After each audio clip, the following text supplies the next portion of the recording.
Hello everyone, I am the Midnight Teller and I am here to help you today. I know you use this video to fall asleep, so before that, like the video and subscribe to the channel also. Where are you from and what time are you watching now? Get comfortable and relax. Jenny's words cut through my sleep like a knife. Please don't touch me. Her voice was small, desperate. My eyes snapped open in the darkness of our bedroom. I lay still, listening to my wife's breathing next to me. She was still asleep, but her face was twisted in distress. The bedroom was quiet except for the soft whir of the ceiling fan. Then I noticed the blankets at the foot of our bed. They lifted slightly, like someone was gently pulling them up. But there was nothing there. My heart started pounding against my ribs.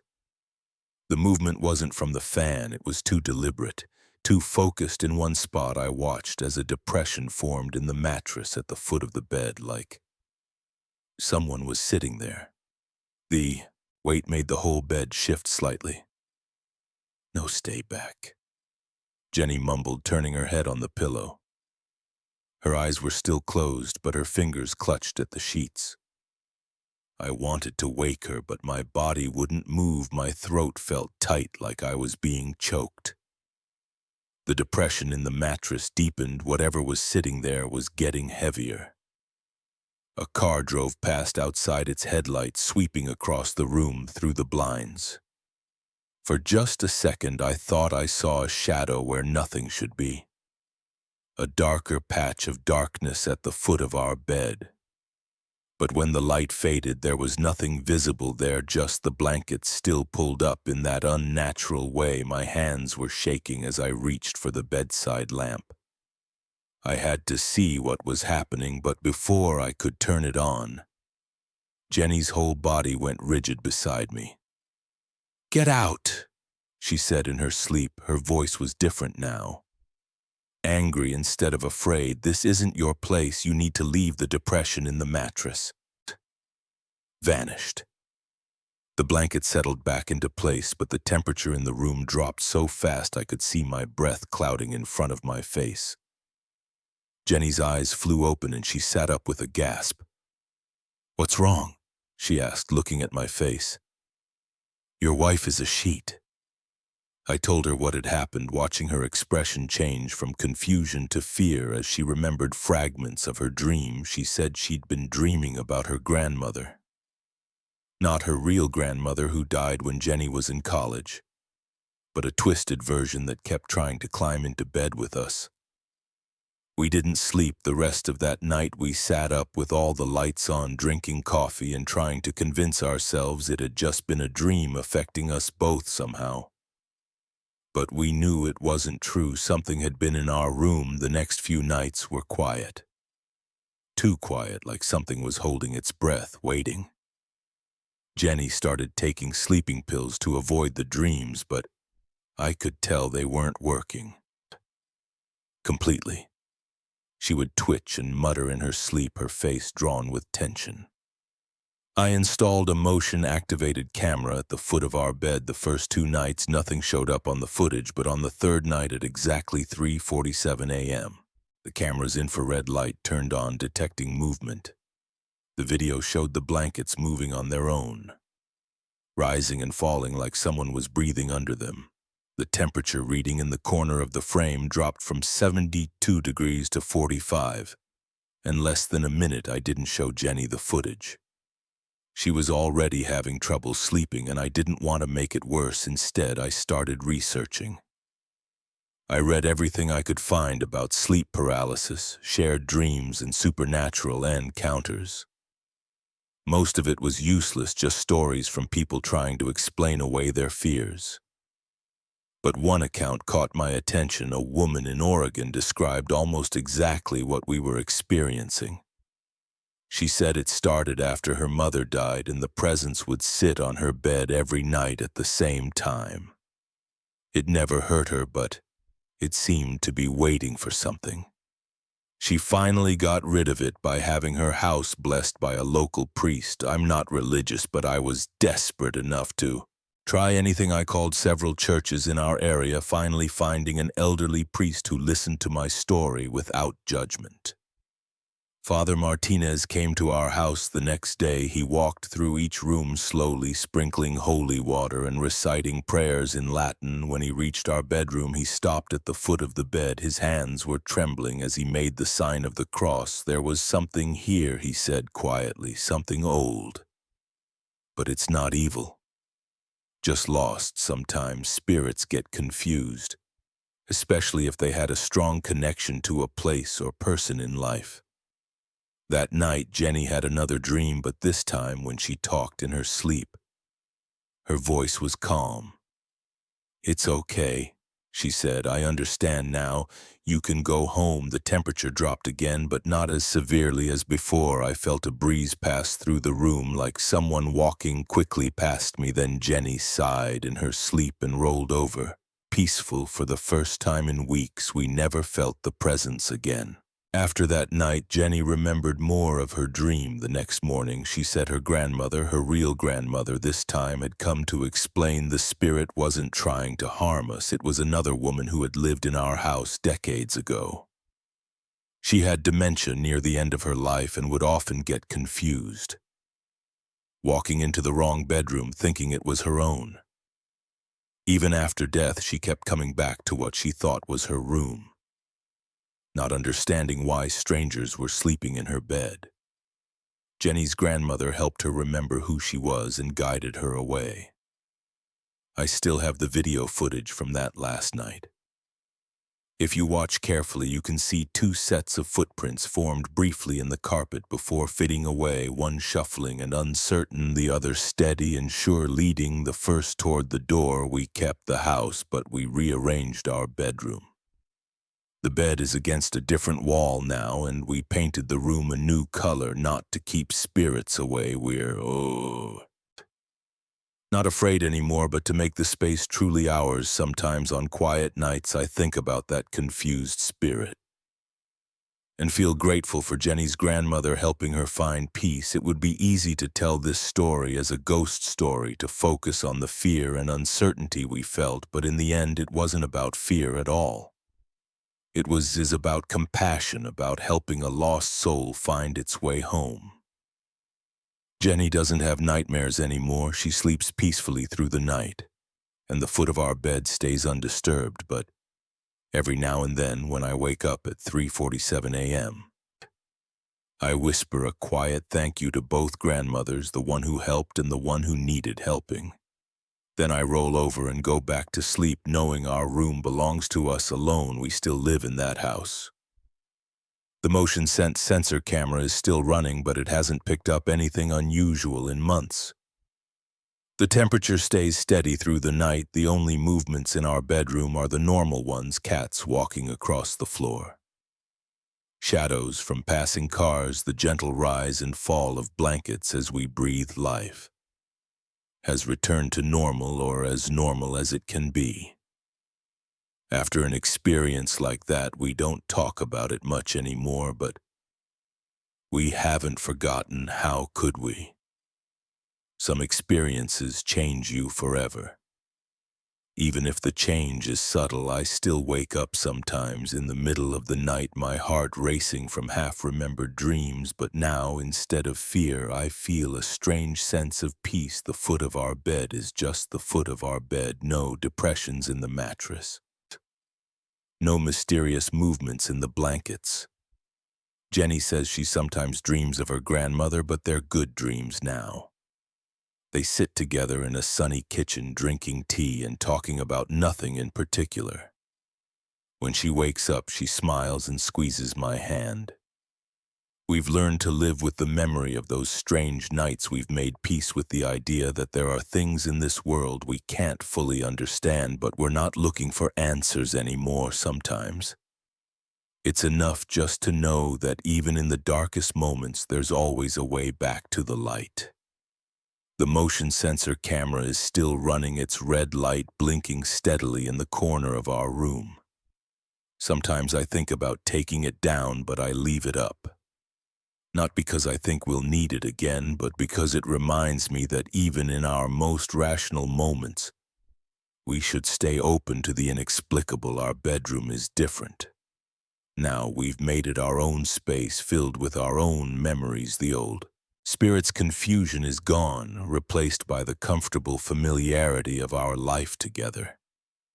And if sometimes late at night I think I hear footsteps in the hallway or feel a sleep-light chill in the air, I don't panic anymore. Instead, I listen to Jenny's steady breathing beside me. Watch the moonlight make patterns on our walls and remember that every story, even the strangest ones, eventually finds its end.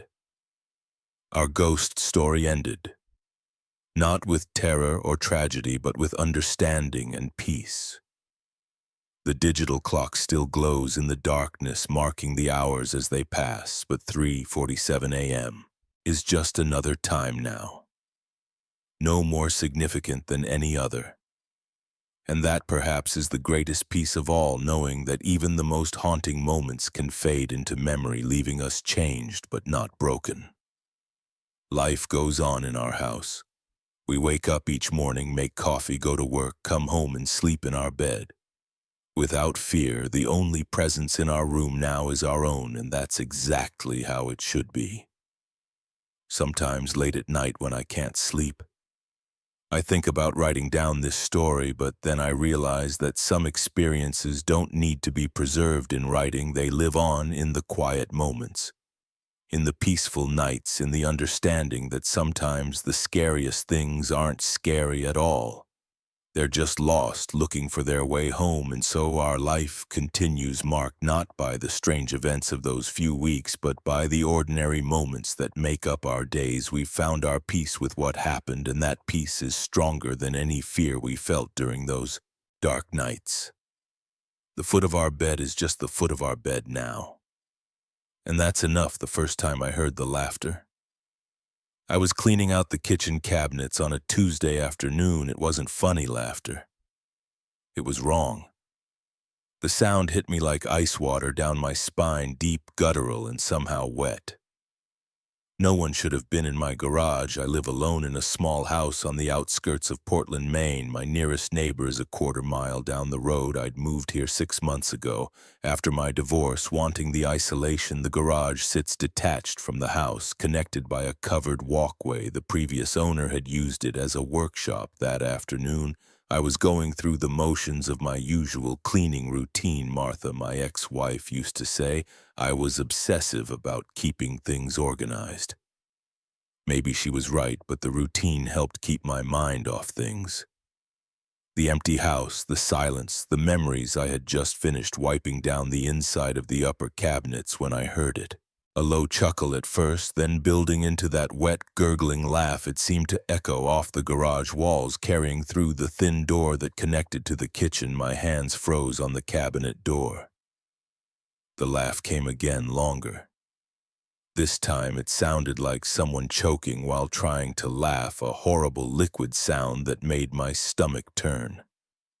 I grabbed the baseball bat I keep next to the refrigerator. The weight of it felt good in my hands as I moved toward the garage door. My heart pounded against my ribs. "Who's there?" I called out, trying to keep my voice steady. "I'm armed and I've called the police." I hadn't called anyone, but they didn't need to know that. The laughter stopped. I waited, counting my breaths. 1, 2, 3. Nothing but silence. My hand shook slightly as I reached for the doorknob. I turned it slowly, then yanked the door open, bat raised. The garage was empty. Sunlight filtered through the dusty windows, illuminating my workbench tools hanging neatly on their hooks, boxes of holiday decorations stacked in the corner. Nothing was disturbed. No footprints in the dust on the concrete floor. No sign anyone had been there. I checked behind every box, under the workbench, in the small storage closet. Nothing. The side door was still locked from the inside, the windows sealed shut. Must be hearing things, I muttered, lowering the bat. Working too hard. I went back inside, double-checking the locks, but I couldn't shake the sound from my mind, that horrible wet laughter. The rest of the day passed normally. I finished cleaning the kitchen, made dinner, watched some TV. By bedtime. I had almost convinced myself I'd imagined the whole thing. I went through my nighttime routine, mechanically brush teeth, wash face, take medications, check all the doors and windows, set the alarm. The same things I'd done every night since moving in. Sleep came eventually, but it didn't last. The sound jerked me awake at 2:07 a.m. The same laugh, but closer now. Much closer. It was coming from the hallway right outside my bedroom door. My body went rigid under the covers, sweat broke out across my forehead, despite the cool air from the ceiling fan. The laugh came again, wet and gurgling like someone drowning in their own. Amusement. I couldn't move, couldn't breathe, my eyes fixed on the thin strip of darkness visible under the door. A shadow passed through that strip of darkness. Something was out there. The floorboards creaked. Another laugh right at my door now. The doorknob began to turn slowly, so slowly I lunged for the bedside lamp, fingers fumbling with the switch light. Flooded the room. The doorknob stopped moving. The laughter cut off abruptly. My heart hammered so hard I could feel it in my throat. I grabbed my phone with shaking hands, pulled up the flashlight app and climbed out of bed. The baseball bat was downstairs in the kitchen. Stupid. I should have brought it up. I stood there for what felt like hours, staring at the door phone gripped tight in my sweating palm. The silence stretched out, broken only by my ragged breathing. Finally, I gathered my courage and yanked the door open. The hallway was empty. The motion-activated nightlight cast a pale glow over the hardwood floor. Nothing moved in the shadows. I checked every room upstairs, then went down to the first floor. Everything was locked. The alarm system showed no signs of entry. But I knew what I'd heard. I spent the rest of the night in the living room with every light on bad across my lap, jumping at every creak and groan of the old house. Settling morning came eventually. In the harsh light of day I felt foolish stress and isolation. Playing tricks on my mind, that's all it was. I needed to get out more, maybe start dating again. I called in sick to work and spent the day installing more security cameras, adding motion sensors, replacing the old locks with heavy-duty deadbolts. The hardware store clerk gave me odd looks as he rang up my purchases, but I didn't care. That night I double-checked every lock, tested every camera, and went to bed with the bat propped against my nightstand. I left the bedside lamp on. Sleep came in fits and starts. Every sound jolted me awake, the furnace kicking on branches, scratching against the windows, the ice maker dropping cubes at 2:07 a.m. The laughter started again. This time it came from inside my closet. The sound was different now, still wet and gurgling, but with a new edge to it. Almost hungry I lay, frozen in bed, staring at the closet door. It was closed, but I could see movement in the gap underneath, something shifting in the darkness beyond. The laughter grew louder, more insistent. The door began to vibrate slightly in its frame. I grabbed the bat and phone, backing toward my bedroom door. My hands shook so badly I nearly dropped both. The closet door started to open. I ran down the hallway, taking the stairs two at a time, nearly falling in my panic. The laughter followed, echoing off the walls, seeming to come from everywhere at once. I made it to the kitchen, fumbling with my car keys. I had to get out. Had to. The laughter stopped in the sudden silence. I heard something wet hitting the floor behind me. Slow, heavy drops, drip, drip, drip. I turned around. The kitchen was empty, but there on the floor, dark, glistening spots leading from the doorway to where I stood. I touched one with trembling fingers. It was warm and sticky. The laughter erupted again right next to my ear. Hot, wet breath on my neck. I ran out of the house in my pajamas, jumped in my car, and drove. I didn't stop until I reached the 24-hour diner on the edge of town. The fluorescent lights and smell of coffee helped calm my racing heart. The elderly waitress didn't bat an eye at my appearance, just poured me a cup of coffee and left me alone in my booth. I spent the rest of the night there planning my next move. I couldn't go back to the house, not alone. But who would believe me when dawn broke? I called Mike, my oldest friend from college who lived a few hours away. He was a contractor who'd helped me fix up the house when I first moved in. "I need your help," I said. When he answered, "Something's wrong with the house," Mike arrived that afternoon. He listened to my story without interrupting, then helped me do a thorough inspection of the house. We checked every corner, crawl space, and vent, found nothing could be.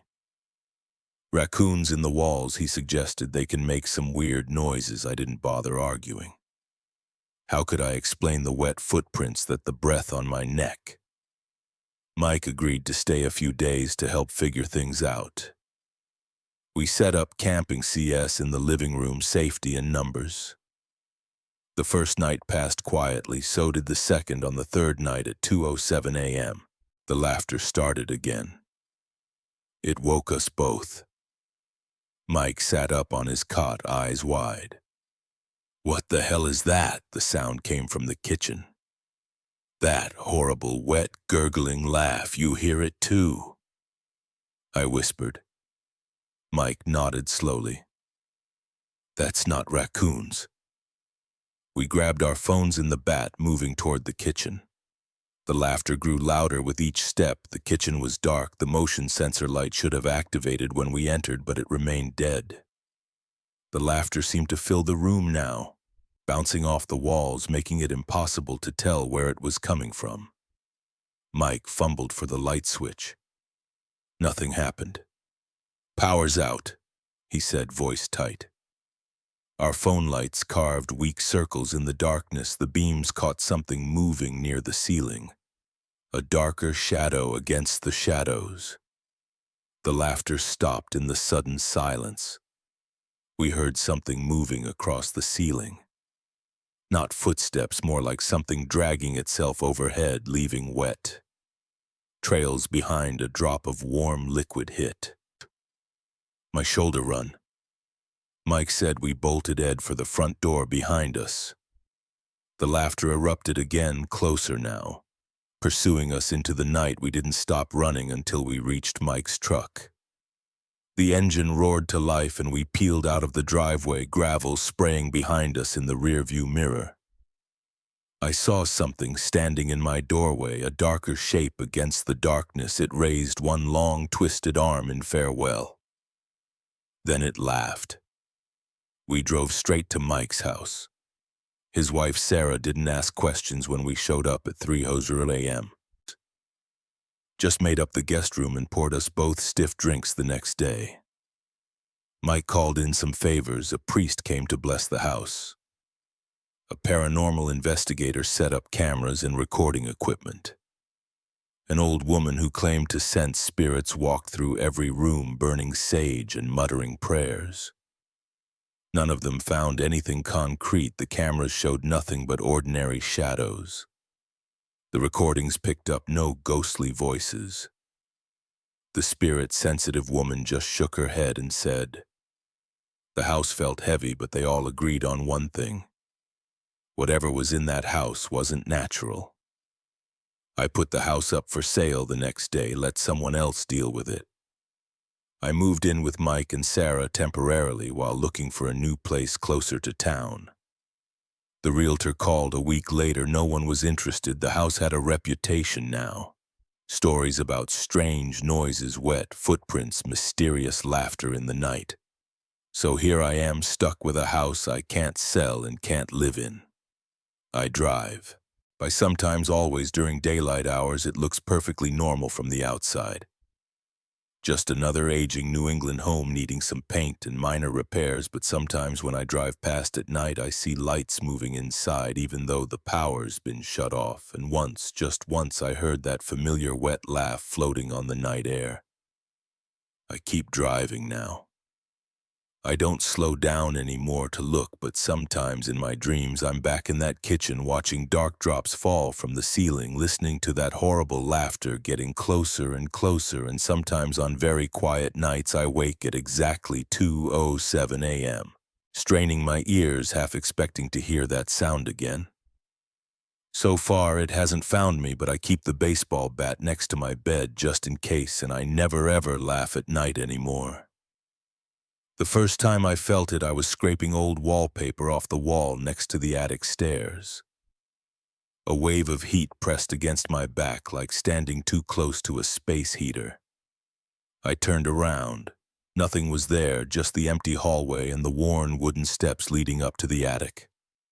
I went back to work. The heat returned stronger this time, along with a pressure between my shoulder blades like someone standing right behind me, breathing down my neck. That was 3 weeks ago now.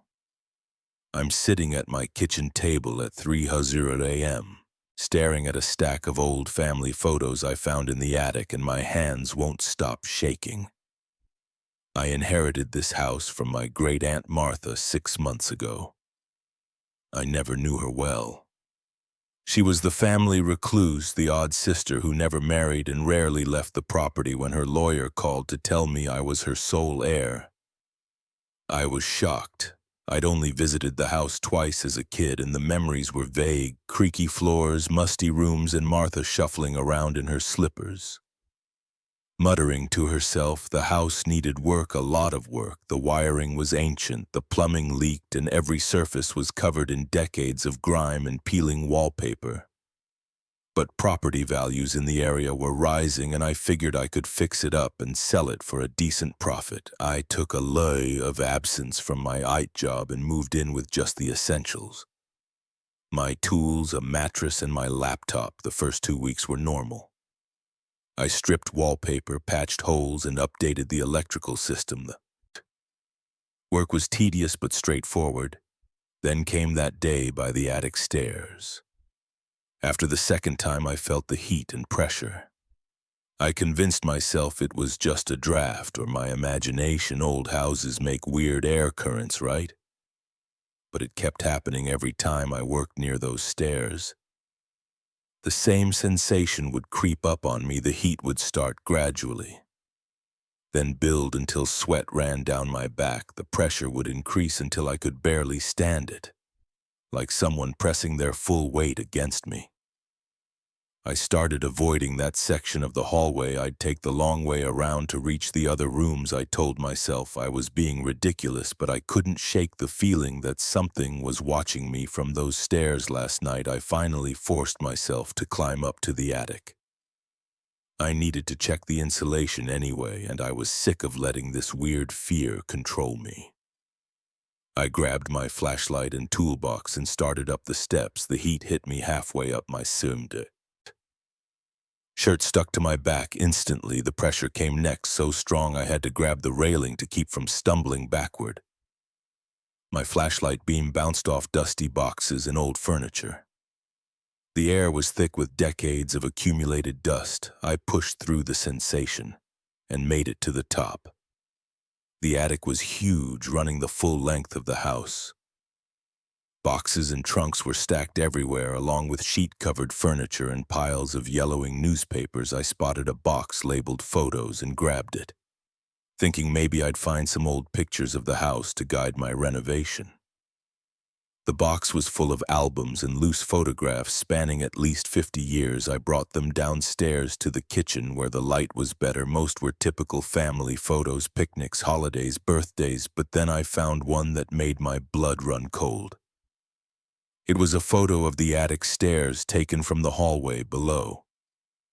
The image was faded and slightly blurry, probably from the 1970s based on the wood paneling visible on the walls.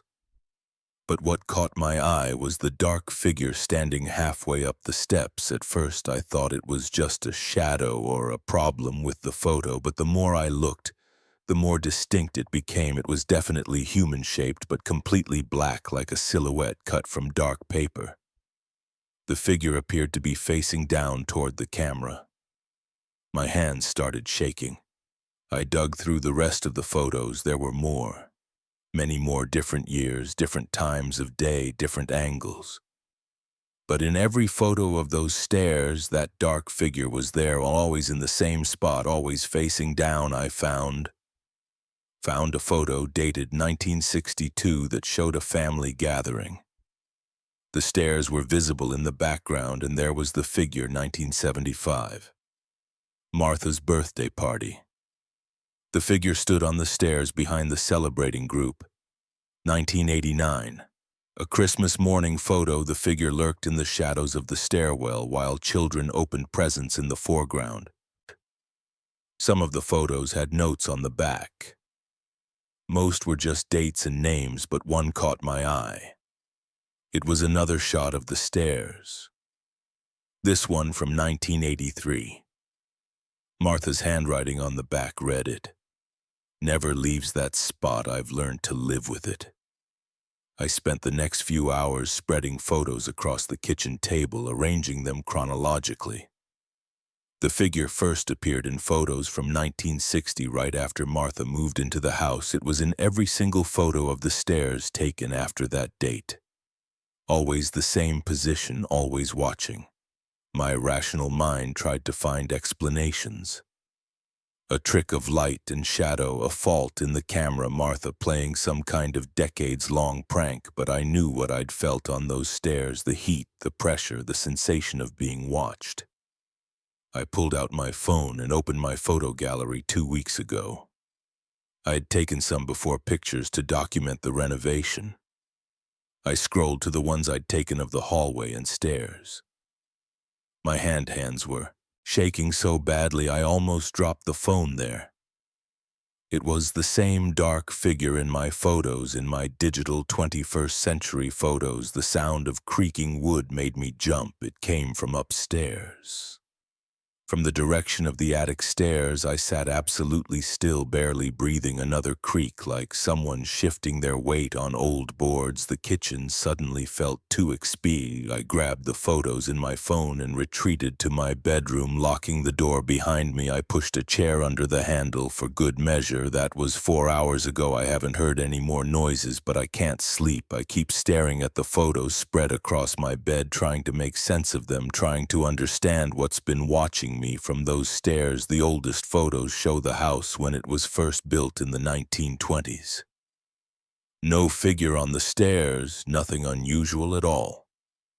But something changed in 1960. What happened that year?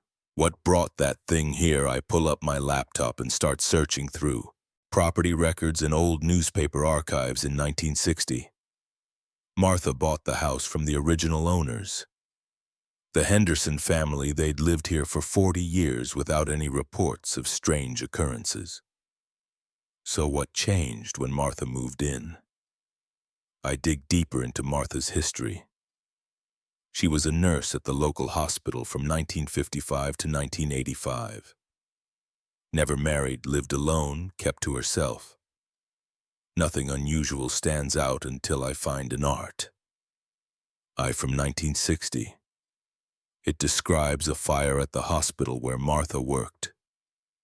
3 people died, including a patient named James Sullivan, who was trapped in his room on the 3rd floor. My heart starts pounding as I read more. Sullivan had been a long-term patient paralyzed from a car accident.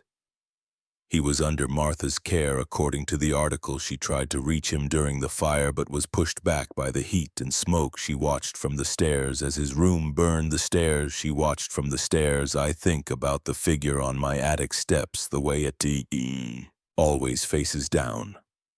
Watching the heat I feel whenever I get close, the crushing pressure like someone desperately trying to move to push through an invisible barrier. The sun is coming up now. In a few hours, I need to call a contractor about the electrical work in the upstairs hallway. Part of me wants to sell the house immediately to run from whatever entity has attached itself to those stairs.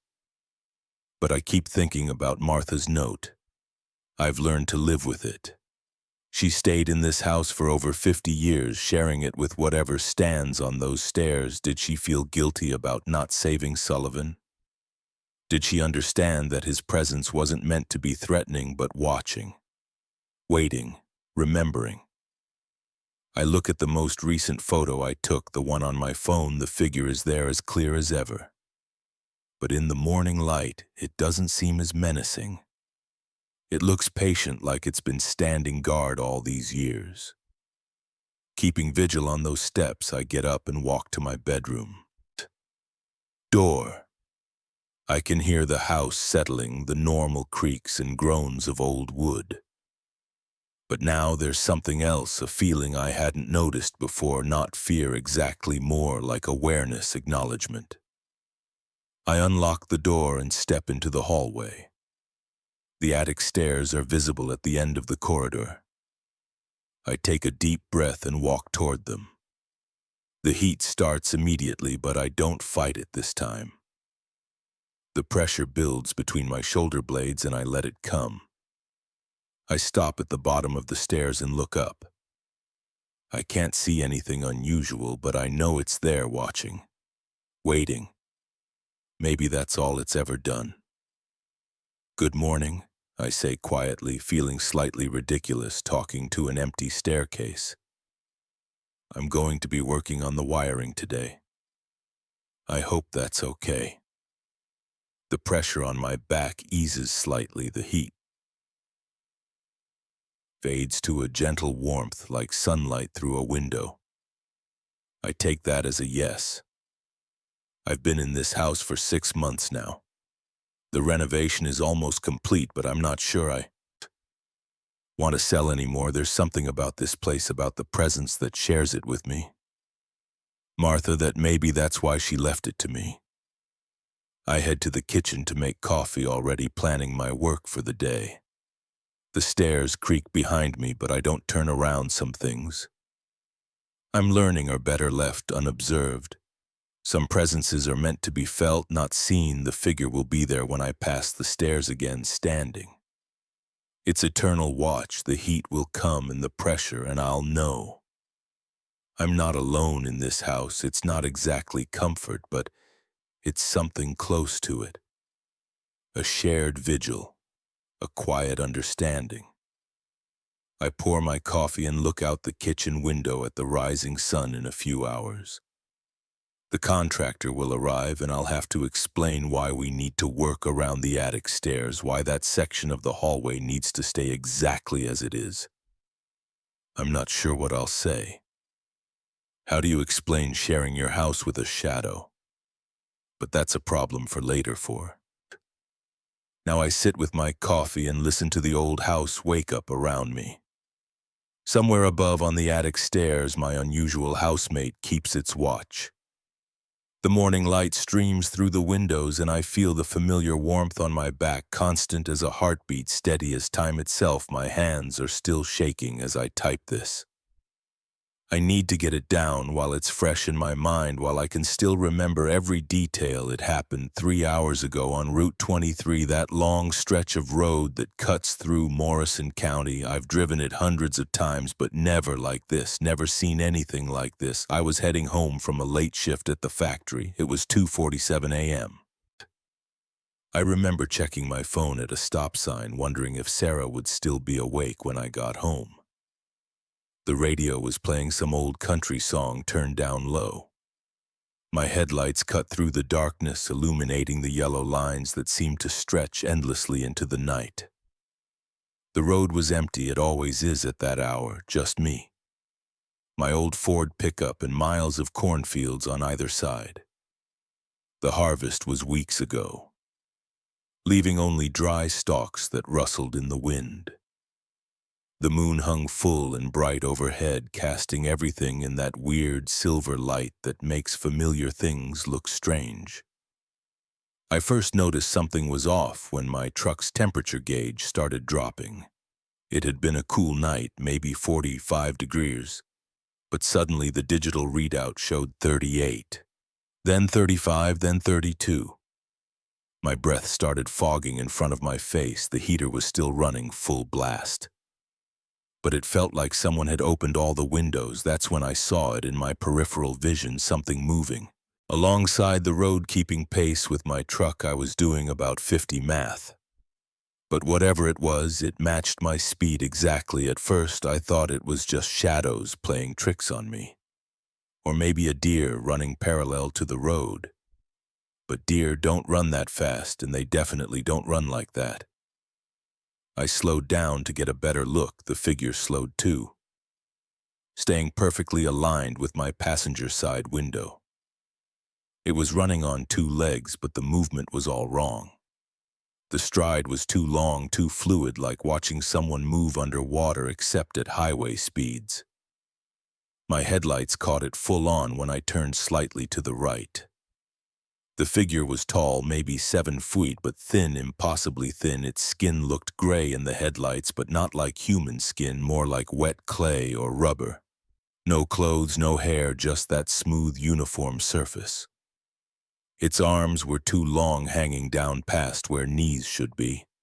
And they didn't swing as it ran, they just trailed behind it like ribbons in the wind. The head was the worst part. It was elongated, stretched back like it was being pulled by some invisible force where a face should have been. There was just smooth, featureless gray, no eyes, no mouth, no nose. Just that blank stretched surface turned toward me as it ran. I hit the gas hard, the engine roared, and my truck lurched forward 60, 70, 75. The figure kept pace, its legs moving in that impossible fluid motion at 80 sur. MEF, it started to fall behind, but only lightly. That's when it did something. I'll never forget. It turned its head. That smooth, featureless head, a full 18 or 180 degree to face me, while still running forward, and then it changed. Direction in one instant. Without slowing down or turning its body, it veered sharply right and disappeared into the woods that lined that stretch of road. I slammed on the brakes. I don't know why. Maybe some primitive part of my brain needed to know what I'd just seen was real. The truck screeched to a halt, leaving long black marks on the asphalt. I sat there, engine idling, hands gripping the steering wheel so tight my knuckles were white. The temperature gauge started climbing back up, 35, 38. My breath stopped fogging. The night seemed normal again. Except for one thing, where the figure had turned into the woods. There were marks on the road. Not footprints exactly, but depressions in the asphalt, like someone had taken a hot iron and pressed it into the surface, leaving perfect oval shapes in a line leading into the trees. I got out of the truck. I had to see them up close. The marks were about 18 in long and 8 in wide. They were deep, maybe 2 in into the solid asphalt, and the edges were smooth like they'd been molded. I touched one.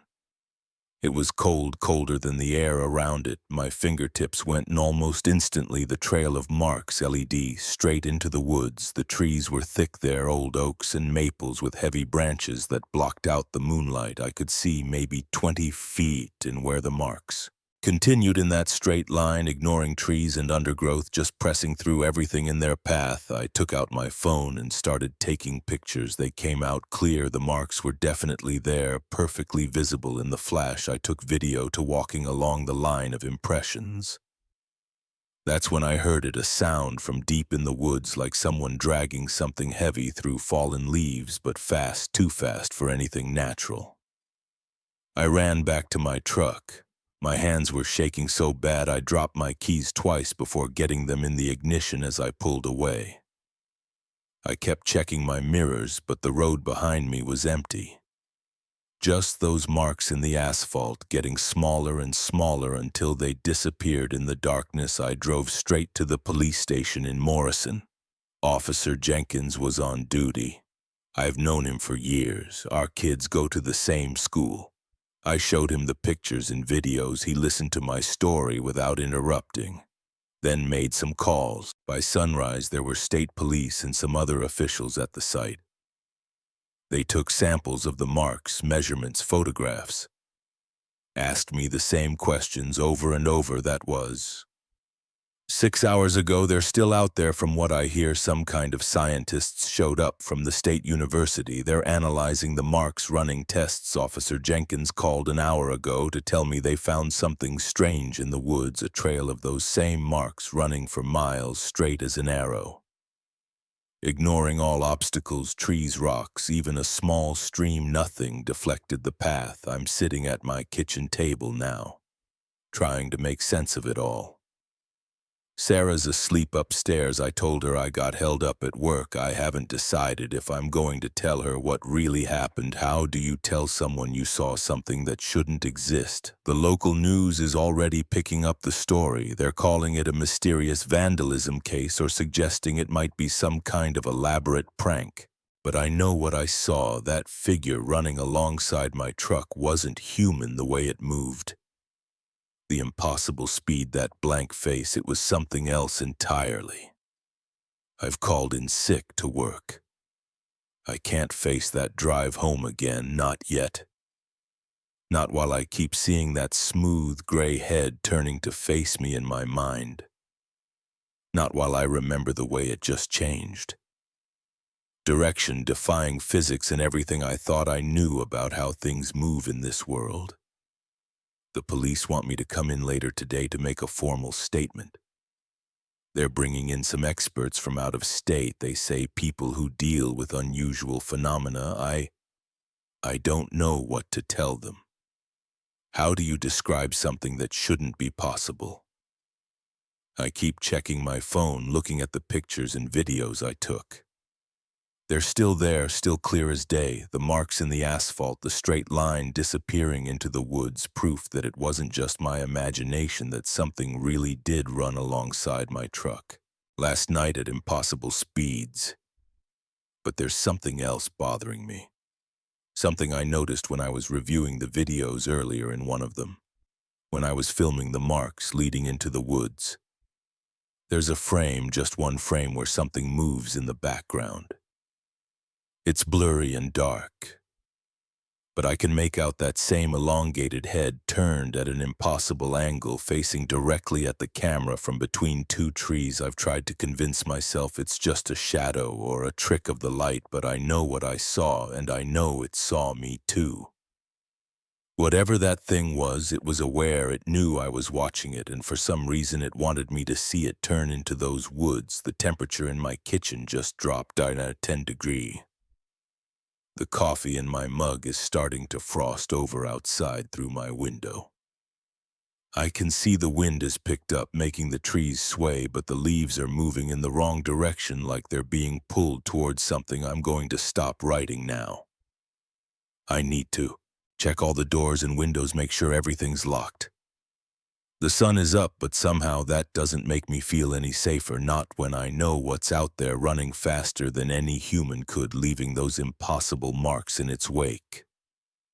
If you're driving on Route 23 late at night, keep your eyes on the road. Don't look to the side if you see movement in your peripheral vision, and whatever you do, don't stop if you see something running alongside your car. Just keep driving as fast as you can until you're somewhere with lights and people and normal things that move the way they're supposed to. Because now I know we're not alone out here in the dark. There are things that share our world, things that can run alongside our cars on empty rural roads, things that leave marks in solid asphalt like it's soft clay, things that watch us with faces that aren't faces, moving in ways that shouldn't be possible. I don't know what it was that I saw on Route 23. I don't know if I'll ever know. But I do know one thing. I'm never driving that road at night again. Some questions are better left unanswered, answered some. Mysteries should stay.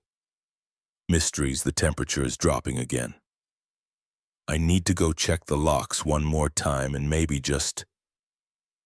I'll catch a glimpse of something tall and gray moving through my backyard, its head turned at an impossible angle, watching me with a face that isn't a face, but this time I won't stop to take pictures. This time I'll do what I should have done on that dark road, keep moving, keep going, and try to forget what I saw, because some things in this world aren't meant to be seen, aren't meant to be understood. Some things should stay in the shadows, running alongside empty roads in the dead of night, leaving their impossible marks in their wake. The first thump hit at 3:17 a.m. A heavy footstep on old wood, followed by another and another. Someone was walking down the basement stairs in my brother Dave's house. Except Dave was away on business in Seattle and I was alone in the house. I sat up in the guest bed, my t-shirt sticking to my back. The steps continued their slow descent, thump, thump, thump. My phone showed 7 missed calls from my ex-wife and a 12% battery. I'd forgotten to plug it in again. The footsteps reached the bottom of the stairs. A pause, then they started again from the top. I'd arrived at Dave's place 3 days ago after Karen kicked me out. Third time this year she'd found the empty whiskey bottles I'd hidden in the garage behind the Christmas decorations. Just until I get back on my feet, I'd told Dave over the phone he'd sighed, but said yes, he always did. The footsteps kept their rhythm down. Pause, start again, from the top down, pause, start again. My hands shook as I pulled on my jeans. The guest room was on the 2nd floor. Directly above the kitchen, the basement door was in the kitchen. I knew the layout well. I'd helped Dave renovate the place 5 years ago. Before the drinking got bad, before Karen started finding bottles, thump, thump, thump. I grabbed my phone's flashlight and the baseball bat from beside the bed. Dave had left it there just in case. When he showed me the room, the steps creaked under my feet as I moved toward the hallway. Each sound felt too loud, like they were competing with the footsteps below. The kitchen was dark. Moonlight cut through the windows, casting long shadows across the linoleum floor. The basement door stood closed, its outline barely visible in the darkness. The footsteps continued their pattern behind it. My throat was dry. I needed a drink, the thought came, automatically followed by the usual wave of shame. Focus. The footsteps were the problem now. Focus on the footsteps. I pressed my ear against the door. The sounds were clearer now. Heavy boots on wooden stairs, moving with mechanical precision down. Pause, start again from the top. The wood didn't creak like it should under that weight. The steps sounded wrong. My phone buzzed. Karen's name lit up the screen. Not now. I declined the call and my battery dropped to 11%. The door handle was cold against my palm. I tightened my grip on the bat thumb, finding the worn spot where the tape had peeled away. The footsteps continued their rhythm. Oblivious or uncaring about my presence, I pulled the door open. The hinges whined. I should have oiled them when Dave asked last year. The basement gaped below, a mouth of absolute darkness that swallowed my phone's weak light. The footsteps stopped. The silence pressed against my ears. I could hear my own breathing, too fast and shallow. Sweat rolled down my back. The air from the basement carried the smell of old wood and concrete dust. Then the footsteps started again from the top, but I could see the stairs now illuminated by my phone. They were empty. My light traced the steps, 14 of them. I remembered that from the renovation, each one. Bare wood, unfinished, because Dave kept talking about carpeting them someday. Nothing moved on them, but the footsteps descended. Thump, thump, thump.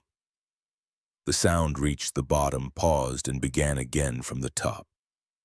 My light showed nothing. The stairs were empty, but someone was walking down them over and over and over. I stepped onto the first stair. The wood creaked under my weight. A different sound from the phantom. Footsteps, those were heavier. More final, my phone battery dropped to 10%. Another step down. The footsteps continued their pattern, passing through the space where I stood. No temperature change, no brush of movement, just the sound of boots on wood. 3 steps down, 4, the basement darkness pressed closer. My phone light caught the edges of Dave's workbench at the bottom of the Saint stairs, his tools hanging in neat rows on the wall. Everything exactly where it should be, halfway down. Now the footsteps kept their pace, walking through me. As they descended, my hands were slick with sweat on the bat and phone. 9 steps down, 10. The battery warning flashed, 9%. The footsteps reached the bottom again, paused and started their descent once more. I reached the basement floor, concrete cold through my socks. I'd forgotten shoes. My light swept the space. Dave's workshop took up half the basement, tables lined with projects in various stages of completion. The other half was storage boxes of holiday decorations, old furniture, Karen's craft supplies from when she used to visit. The footsteps continued above me now. Down, pause, reset, down, pause, reset. My phone caught something on Dave's workbench. A paper held down by a hammer. Dave's handwriting rushed but readable. John had to leave for Seattle early. Business emergency, make yourself at home, but don't go in the basement. Really important, I mean it. We'll explain when I get back, Dave. The footsteps kept their rhythm. My phone dimmed to save power, 8% battery. I should have gone back upstairs. Should have called Dave, should have left the house, should have done anything except what I did next. But I'd spent 3 years making bad decisions. Why? Stop now. I moved deeper into the basement. The footsteps continued their pattern on the stairs behind me. A metronomic rhythm of boots on wood. My light caught more of Dave's workshop. The tools hung perfectly aligned on their hooks, level measured. Dave had always been the methodical one. Something was different about the tools. I stepped closer. Each tool was secured to its outline on the wall, but the outlines were wrong. They didn't match the tools. A hammer hung where a saw was outlined. A wrench occupied the space marked for a drill. I reached for the hammer. As my fingers touched the handle, the footsteps stopped. The silence hit like a physical thing. My breath sounded too loud in the sudden quiet. The hammer felt wrong in my hand. Too light, like it was hollow behind me. A new sound started. Not footsteps this time. The scrape of metal on metal coming from deep in the storage area. My phone flashed another warning. 7%. The light dimmed further. The scraping grew louder. Something caught my light at the edge of the storage area. A reflection where there shouldn't be one. Metal. Where Dave stored cardboard boxes. I moved closer. The boxes were wrong. They looked like cardboard from a distance. But up close I could see the truth. Metal painted to look like cardboard. Perfect replicas of moving boxes, holiday decoration containers, and storage bins. The scraping sound came from behind them. Regular, rhythmic, like the footsteps had been.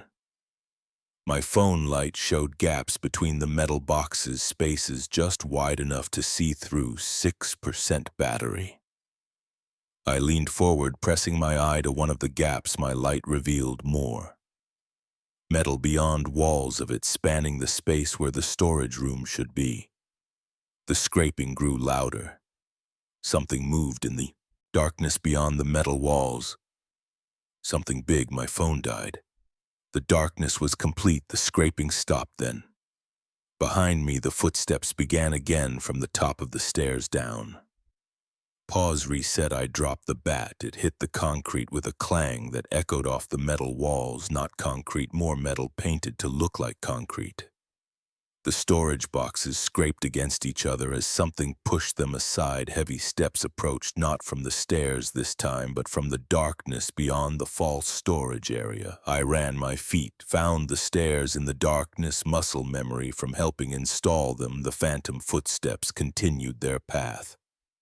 Pattern passing through me as I climbed. My shoulder hit the wall, real wood. This time I could feel the difference. 13 steps up, 14. I slammed the basement door behind me and turned the lock for a moment. Nothing but my own gasping breath and the pounding of my heart. Then the footsteps started again, down. Pause, reset, and beneath them a new sound, metal scraping against metal, growing louder. I didn't pack, didn't change, didn't even put on shoes. I grabbed my keys and ran. The sun was rising when I pulled into the gas station. 50 hints. Me away. My hand shook as I plugged in my phone and dialed Dave's number. He answered on the first ring. "John, are you okay, Dave?" I said. "What the hell is in your basement?" A long pause. The footsteps echoed in my memory, down. Pause, reset. "I can't tell you," he said finally. "But you need to tell me exactly what you saw, and you need to tell me if it saw you." Behind his voice, I heard something, a familiar sound muffled by distance and phone static, footsteps walking downstairs. I hung up and started driving again. I haven't stopped since. The bottles stay in the trunk now, untouched. I need to stay sharp, stay focused. Because sometimes when I let my guard down, I hear them footsteps walking downstairs over and over and over, and underneath them growing louder. The sound of metal scraping against metal. Karen keeps calling Dave too, but I can't answer. Can't risk stopping, can't risk sleeping too long in one place because the sound follows me. Now down, pause, reset, always the same pattern, always getting closer. My car's been running fine, handling the endless driving well, though lately the engine's been making an odd sound. Not the usual mechanical noises, it sounds like footsteps walking downstairs. The splintered door hung off its hinges when I pushed it. The creak echoed through the empty field behind my old family home. 25 years since I'd last set foot in this barn, but the musty smell hit me exactly the same. Hay rust and something else I couldn't place, something darker. I stood in the doorway, letting my eyes adjust to the dim light filtering through gaps in the wooden slats. Dust particles floated in the air. The barn looked smaller than I remembered, but no less imposing. My real estate agent had insisted to check every structure on the property before listing it. And this was the last one, just a quick walkthrough. I told myself then I could get back to Chicago and forget about this place again. The floorboards groaned under my feet as I stepped inside. Broken farm equipment lay scattered around, an old tractor with missing wheels, rusted tools I couldn't name. Empty feed bags, rotting in corners, standard abandoned barn stuff, but something made the hair on my neck stand up. A feeling of being watched, maybe, or remembered. I pulled out my phone's flashlight and swept the beam across the walls. That's when I saw the first name carved deep into a wooden post about chest height, Michael P. Below it, Sarah K. More names sprawled across the beam, some so old they'd almost worn away. My hand trembled slightly as I moved the light higher, following the trail of carved letters. Then I froze there. It was unmistakable, David R.N.'s.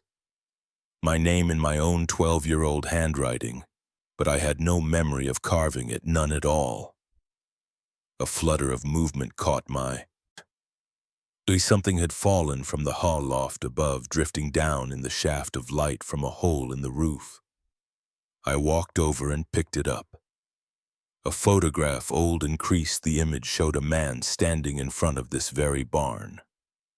But his face had been scratched out with what looked like knife marks, deep and angry scratches. My throat went dry. I remembered my Aunt Clara's warnings when I was a kid, how she'd grab my arm if I wandered too close to the barn. That place is cursed. She'd whisper, "Has been since before you were born." We all thought she was just being dramatic. But now I heard a soft thump from above. My pulse quickened. Probably just a bird, I thought, but I swept the flashlight beam up toward the hayloft anyway. More photographs were scattered across the wooden floor up there. Dozens of them. The ladder to the loft looked barely stable, half the rungs missing or rotted through, but I had to know. I tested my weight on the first solid-looking rung. It held slowly. I began to climb. The loft smelled worse than below, mold and decay, and that same unidentifiable darkness. My flashlight revealed more names carved everywhere, covering every surface, and photographs. So many photographs spread out like some twisted art installation. All of different people, all with their faces violently scratched out. I picked up another photo. This one was newer than the first, maybe from the 80s, based on the clothes. A family posing by a car, their faces obliterated. Another showed what looked like a high school graduation. Another a wedding, all to face the same way. My foot hit something solid, a metal box, old but not rusted, padlocked shut. I grabbed it and nearly dropped it when I heard another sound from below, like footsteps but dragging, scraping. I swung the flashlight toward the ladder. Nothing there, but the sound came again, closer. My heart hammered against my ribs. The temperature seemed to drop 10 degrees in an instant. I shoved the box under my arm and scrambled down the ladder, not caring about the creaking wood. My foot went through one rotten rung, but I yanked it free and kept going. The dragging sound followed, but I refused to look back. I burst out of the barn into the late afternoon sun, gasping. The door slammed behind me with a bang that echoed across the empty fields. I stood there for several minutes, just breathing, the metal box heavy under my arm. Back in my rental car, I examined the box more closely. The padlock was old but good quality. I'd need tools to open it. I glanced at the barn in my rearview mirror as I drove away, just weathered wood and broken windows, but something shifted in one of those windows, a shadow moving when it shouldn't have. I called my Aunt Clara that night from my hotel room. She answered on the first ring like she'd been waiting. "You went in the barn," she said. Not a question. "How did you?"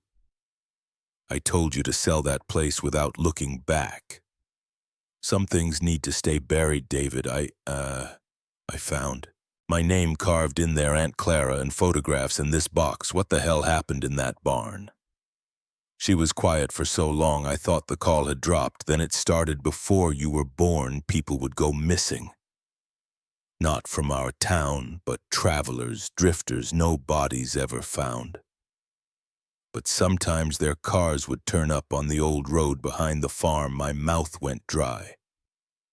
"What are you saying? Your grandfather, he wasn't well. David, after the war, something in him broke. He'd have these episodes where he wouldn't remember things. Days would just disappear. Your grandmother tried to protect him, protect all of us. She locked up the barn, but he always found a way back in." I thought of all those scratched-out faces. My hands started shaking. "The police never proved anything," Clara continued, "but people knew. They stopped coming around. Your father moved us all away when you were 13, told everyone it was for work, but really the box." I said, "Did you know about a metal box?" Another long silence. "Don't open it, David, please. Some doors shouldn't be opened." I hung up and stared at the box sitting on the hotel desk. The padlock gleamed in the lamplight. I could drive back to Chicago tomorrow, throw the box in Lake Michigan, pretend I never found it. List the property as is and let some developer tear it all down. But I knew I wouldn't. I needed to know, maybe not tonight, but soon. That was 3 days ago. I'm still in the hotel, staring at the box. I bought bolt cutters this morning. They're sitting next to it, waiting every time I reach for them. I hear my aunt's voice. Some doors shouldn't be open, but I keep thinking about my name carved in that beam. When did I write it? Why don't I remember? What else don't I remember? The padlock feels cold under my fingers, like it's been storing up decades of secrets waiting for someone to finally set them free. Maybe that someone is me. Maybe it has to be me. I pick up the bolt cutters. Their weight is reassuring, solid. Real. Whatever's in this box, I tell myself it's just paper. Just old photographs or letters or documents. Nothing that can hurt me now. Now the padlock breaks with a sharp snap. Inside, I find a stack of notebooks. My grandfather's journals dated from 1946 to 1981. The handwriting starts neat, but grows increasingly erratic. Newspaper clippings about missing persons. More photographs, these ones unmarked, and at the bottom a single envelope addressed to me in my grandmother's handwriting. The letter inside is short. Dear David, if you're reading this, you found your way back to the barn. I'm sorry I tried to protect you from the truth, but maybe that was wrong. Your grandfather wasn't evil. The war changed him, broke something inside that couldn't be fixed. The barn, it amplified whatever was broken, made him see things that weren't there, made him do things he'd never do otherwise. You were so young when it started affecting you too. The nightmares, the sleepwalking, finding you in the barn, carving names. You couldn't remember carving. That's when your father and I knew we had to get you away. The barn feeds on darkness, David, not evil. Just the regular darkness we all carry inside us. The regrets, the anger, the fear it takes. Those feelings and twists them. Makes them grow until they're not yours anymore. I should have burned it down years ago, but I couldn't because some small part of me still hoped your grandfather would come back to us. That whatever the barn took from him could be returned. I was wrong. Burn it all, David. The barn, the photographs, these journals, burn it and don't look back. Don't let it take from you what it took from him. With love, Grandma Marie. I set the letter down with shaking hands. Through my hotel window, I can see the distant shape of the barn silhouetted against the setting sun. Even from here, it seems to watch me, to wait. My phone rings, making me jump. It's Aunt Clara again. Did you open it? She asks without preamble. Yes, she. Sigh heavily, then you know what needs to be done?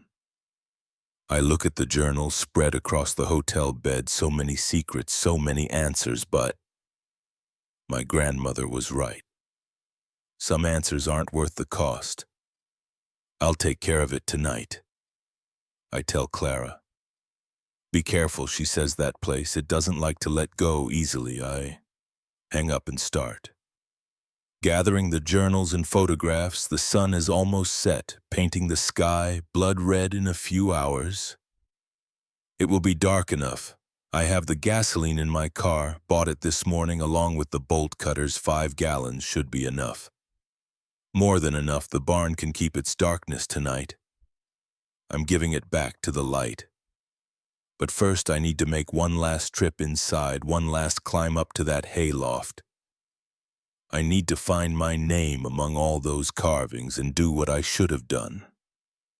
25 years ago, cut it out, remove all trace that I was ever there, that any of us were ever there. Some chains need to be broken, some curses need to end, and sometimes the only way forward is to burn the past to ashes and start again. I check my pocket for the matchbox. It's there waiting in a few hours. That barn will be nothing. Nothing but memories and smoke. But for now, I sit in my hotel room watching the sun sink behind it. Watching shadows gather in its broken windows, wondering if somewhere, in those twisted beams and rotting boards, my grandfather's darkness still lingers. Still waits, night is falling. It's almost time. I stand and gather my supplies, flashlight, knife, gasoline, matches. The barn has taken enough from my family tonight. I take something back, peace closure, a clean slate. The sun slips below the horizon. Darkness falls. I grab my car keys. It's time to end this. 3 people died in this apartment in 1954. I know this now. I wish I didn't. I found the listing online, a steal for a 1-bedroom in downtown Boston. The building dated back to the 1920s. All brick and ornate moldings. The real estate agent mentioned its historic charm, at least 5 times during the showing. What she didn't mention was why the rent was so low, or why the previous tenant had left all their furniture behind. I moved in on a Tuesday. The first night was fine, the second night too. On the third night, I woke up at 3:17 a.m. to the sound of whispering. At first, I thought it was coming from the walls. Maybe the pipes or the ventilation system in this old building, but as I lay there in bed, the whispers got clearer. They weren't forming words exactly, but they had a rhythm to them, like multiple people having a conversation just below the threshold of comprehension.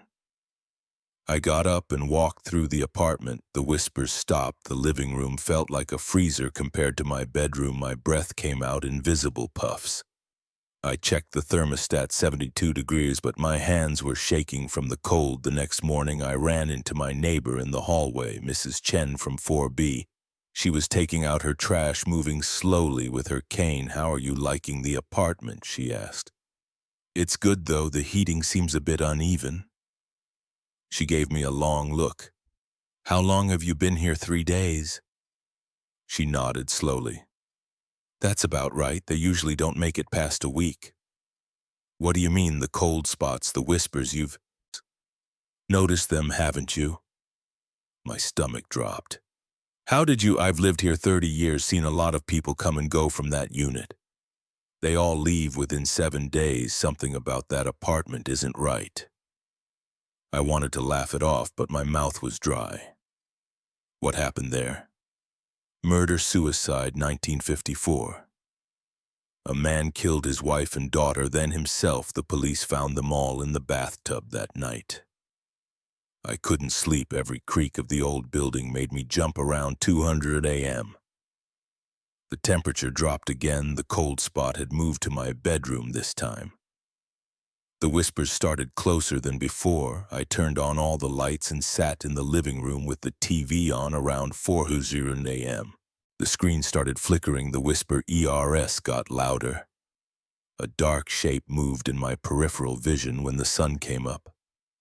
I called the real estate agent. She didn't sound surprised when I said I wanted to break my lease, just sighed and said she'd email me the paperwork. I started packing that afternoon. As I was taking down clothes from the closet, a child's laugh echoed through the apartment, high and clear. Then a woman's scream cut short. I ran out with just my backpack and laptop, left everything else behind. Mrs. Chen was in the hallway again. 4 days, she said, longer than most. I slept at a hotel that night. When I went back the next day with some friends to get my stuff, the apartment was empty, not just of my things. All the furniture from the previous tenant was gone too. The rooms were completely bare, like no one had ever lived there. The real estate agent denied there had ever been furniture in the apartment, said. I must be confused, but I have photos on my phone. From move-in day, showing the old couch, the dining table, the bed. I tried researching the 1954 murders, found nothing in newspaper archives, asked Mrs. Chen about it again. But her daughter said she'd moved to Florida months ago. The current tenant in 4B had never heard of her. Sometimes I drive by the building late at night. The windows of my old apartment are always dark, but sometimes when I look up at just the right moment, I see shapes moving behind the glass, and even from the street, I swear I can hear whispers. The for rent sign has been up for 6 months now. The price keeps dropping. I wonder how many people have tried to live there since me. How many have lasted the full week? I have a new apartment now in a different part of the city, modern building, concrete and steel. No, History, no charm, no cold spots. I keep the heat on even in summer, and I never look at apartment listings in historic buildings anymore, but sometimes late at night I still hear those whispers, not from the walls or the pipes, from my own memory. And I know that somewhere in that old brick building downtown, in that apartment with the ornate moldings and the low rent, someone else is hearing them too for the first time, for what will probably be their last week there, because no one ever makes it past even days. The ghosts make sure of that. The first scream came at 11:42 p.m. I checked my watch because I wanted to note exactly when everything went wrong.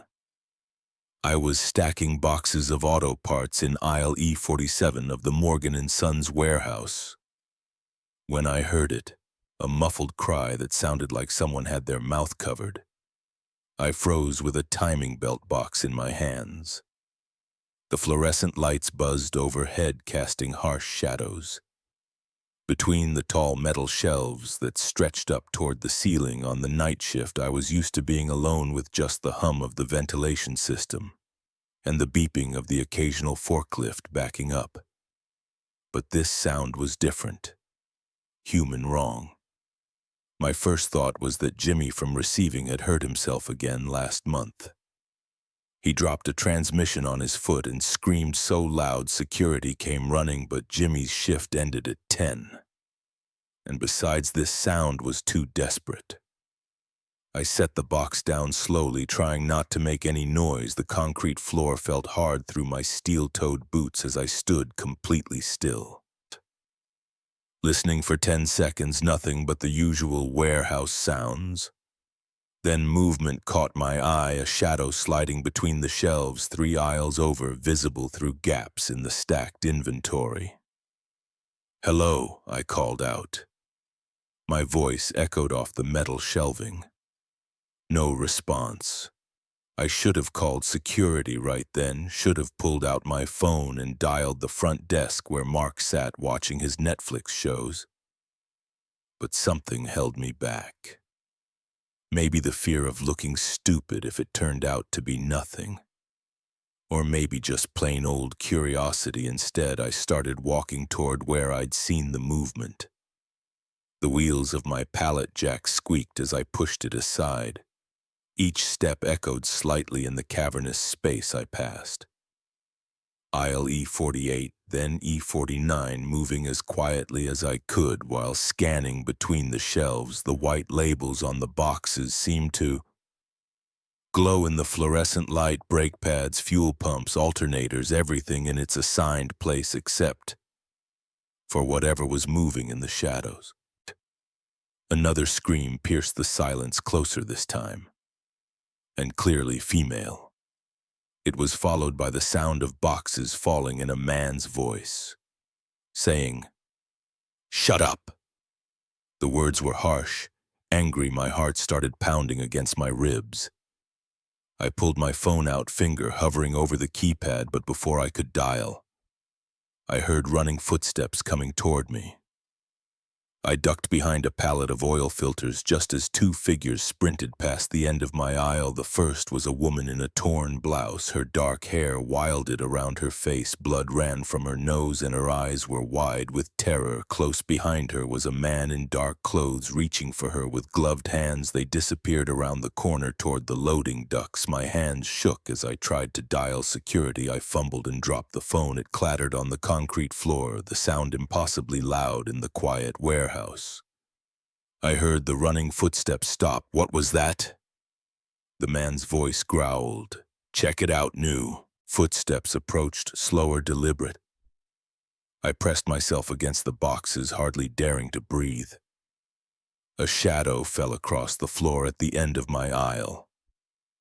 I could either stay hidden and hope they didn't find me or run, neither.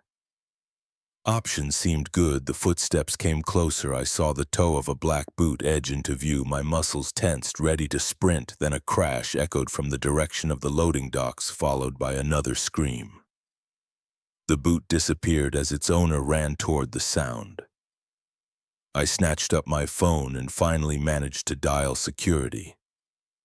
It rang 4 times before Mark answered. "Front desk," he said. Sounding bored, Mark. There's someone in the warehouse. 2 people, a woman. I think she's hurt. Call the police. Whoa, slow down, what? Another crash interrupted him, followed by the sound of shattering glass. It came from the shipping office. Just call the police. I hung up and started running toward the noise, looking back. I can't explain why I ran toward danger instead of away from it.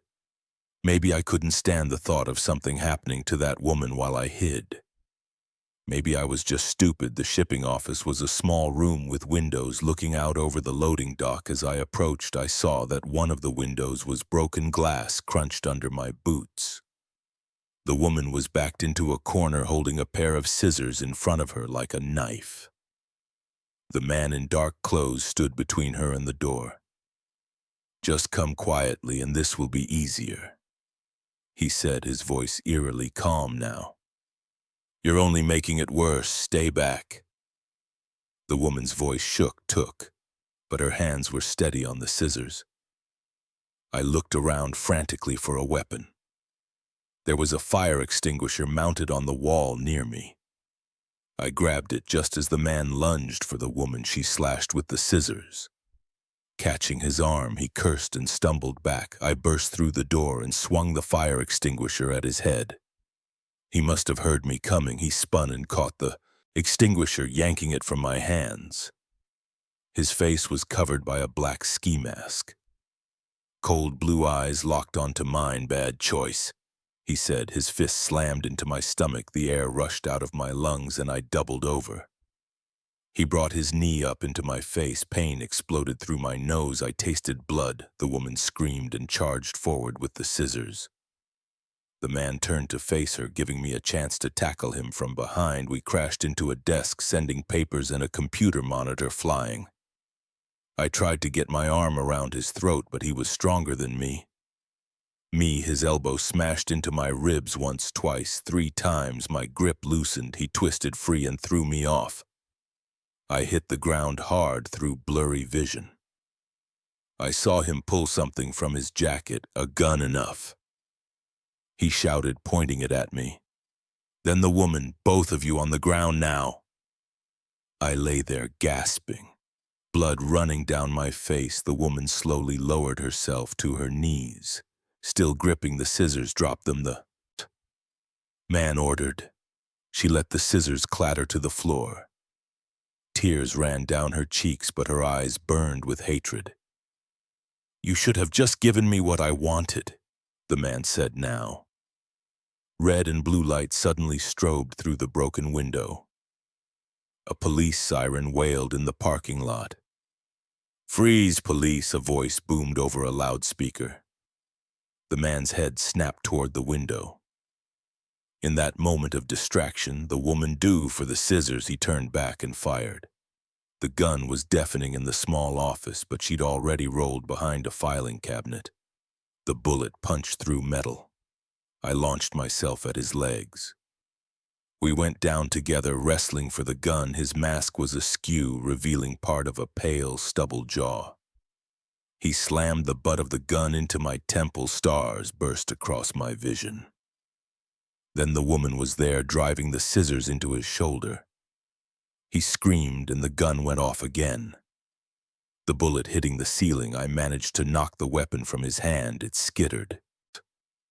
Across the floor, the man threw me off and stumbled to his feet. Blood spread across his jacket from the scissors still embedded in his shoulder. He yanked them out with a grunt of pain and ran for the loading dock. Stop police officers were streaming in through the rear entrance. Guns drawn, the man vaulted over a stack of pallets and disappeared into the maze of shelves. Gunshots echoed through the warehouse. I lay on the office floor, everything spinning around me. The woman knelt beside me. Are you okay? Her hands fluttered over my injuries. I think so. I managed you. She nodded, then burst into tears. I sat up slowly and put an arm around her shoulders as police officers rushed past us in pursuit of the man. They caught him trying to climb the security fence behind the building. Later, I learned the full story. The woman, Sarah Chen, was an accountant. who had discovered evidence of money laundering at her firm. The man was hired muscle sent to silence her. She'd fled when he tried to grab her outside her home, eventually taking refuge in what she thought was an empty warehouse. I spent the night in the hospital getting stitches and x-rays, broken nose, 2 cracked ribs, mild concussion. Could have been worse. Sarah visited me the next day with coffee and donuts. She had a black eye and her arm was in a sling. But she was alive. "Thank you," she said, "for helping a complete stranger." I shrugged, then winced at the pain in my ribs. Couldn't just hide while something bad happened. She squeezed my hand. Most people would have. Maybe she was right, but sitting there in that hospital room, battered but alive, I knew I'd do it again. Not because I'm brave or heroic, I'm not. I was terrified the whole time, but sometimes you have to act, despite the fear. Sometimes hiding isn't an option. I still work the night shift at the warehouse. The shipping office window is fixed and the bloodstains are cleaned up. Everything looks normal, but sometimes when I'm alone, among the towering shelves, I remember the sound of those screams, the flash of scissors, the weight of the fire extinguisher in my hands. I remember the choice I made. The official incident report lists it as an attempted kidnapping interrupted by warehouse employee Michael Torres, just another crime statistic. But I know the truth of what happened that night, how close it came to ending differently, how thin the line is between life and death, between acting and hiding, Sarah. And I still meet for coffee sometimes. We don't talk much about that night. We don't need to. We both carry the memories, the scars, the knowledge of what humans are capable of, both the evil and the good. And late at night, when I hear unexpected sounds in the warehouse, I don't hesitate anymore. I call security immediately, but I keep the fire extinguisher close, just in case. Some lessons you only need to learn once. Something was moving outside my window at 3:47 a.m. I know the exact time, because I checked my phone when the noise woke me up. It wasn't like any animal sound I'd heard before. Not a deer, not a raccoon, not even a bear. The noise came again. A wet clicking sound followed by something heavy dragging across the ground. I sat up in bed, my heart already beating faster. The rental cabin creaked around me. I'd picked this place specifically because it was isolated 2 miles down a dirt road from the nearest neighbor, surrounded by dense forest on all sides. Perfect for a weekend of writing and clearing my head after the divorce. Now, that isolation felt like a mistake. The sound came closer to my window. Click, click, drag, click, click, drag. My mouth went dry. I could hear breathing now, deep, raspy breaths that seemed to rattle in a chest much larger than any local wildlife should have. I reached for the flashlight on the nightstand, knocking over an empty water glass. In the process, the glass hit the wooden floor with a loud thunk. The breathing and clicking outside stopped immediately. I whispered. The silence stretched out, heavy and expectant. My own breathing sounded too loud in my ears. After 30 seconds of complete quiet, I heard it moving again. But now it was heading around to the front of the cabin. The wooden porch boards groaned under its weight. Based on the sound, whatever was out there had to be at least as heavy as a full-grown man. I stood up slowly, trying to avoid making the floorboards creak. The flashlight felt slick in my sweaty palm. I was wearing just boxers and a t-shirt, and the cool air raised goosebumps on my legs. My phone showed no signal, of course. Not that's why I'd chosen this place. The thing outside moved across the porch with slow, deliberate steps. Each footfall made the old boards groan. It stopped in front of the cabin's front door. I heard that wet, clicking sound again. Closer now, followed by what sounded like claws scraping against wood. I had 2 choices. I could stay in the bedroom and hope it went away, or I could try to get a look at whatever was out there. The rational part of my brain said to stay put. But there was another part, the part that made me stop to look at car accidents, the part that made me read about true crime before bed that needed to know. I crept to my bedroom door and eased it open, wincing at the slight squeak of the hinges. The cabin's main room was dark except for a slice of moonlight coming through the front windows. The scratching at the door had stopped. My bare feet made no sound on the floor. As I moved forward, I could see the door now. A solid piece of oak with a small window at head height. The moonlight was bright enough that I should be able to see anything large moving out there. I was 10 feet from the door when a shadow passed across the window. My heart slammed against my ribs. The shadow had been too tall, too wrong in its proportions to be human. I raised the flashlight but kept it off, not sure if I really wanted to illuminate whatever was on the other side of that door. The door handle rattled, not like something was trying to turn it, more like something was testing it, exploring what it was. The rattling stopped and I heard that clicking sound right on the other side of the door, followed by what could have been sniffing. My curiosity finally overcame my fear. I thumbed the flashlight switch and aimed it at the window. 2 eyes reflected the beam back at me, but they were all wrong. They were huge, the size of softballs, and they glowed a pale green like a cat's eyes in headlights. But these weren't cat's eyes. They were set too wide apart. And they were looking down at me from at least 7 feet off the ground. I stumbled backward, the flashlight beam jerking away from the window when I got it aimed back. The eyes were gone, but now I could hear movement on the porch. Lots of movement, like something big was pacing back and forth. The clicking sound came again, but this time I could see what was making it: a long, pale appendage. Something between an arm and a tentacle snaked into view through the window.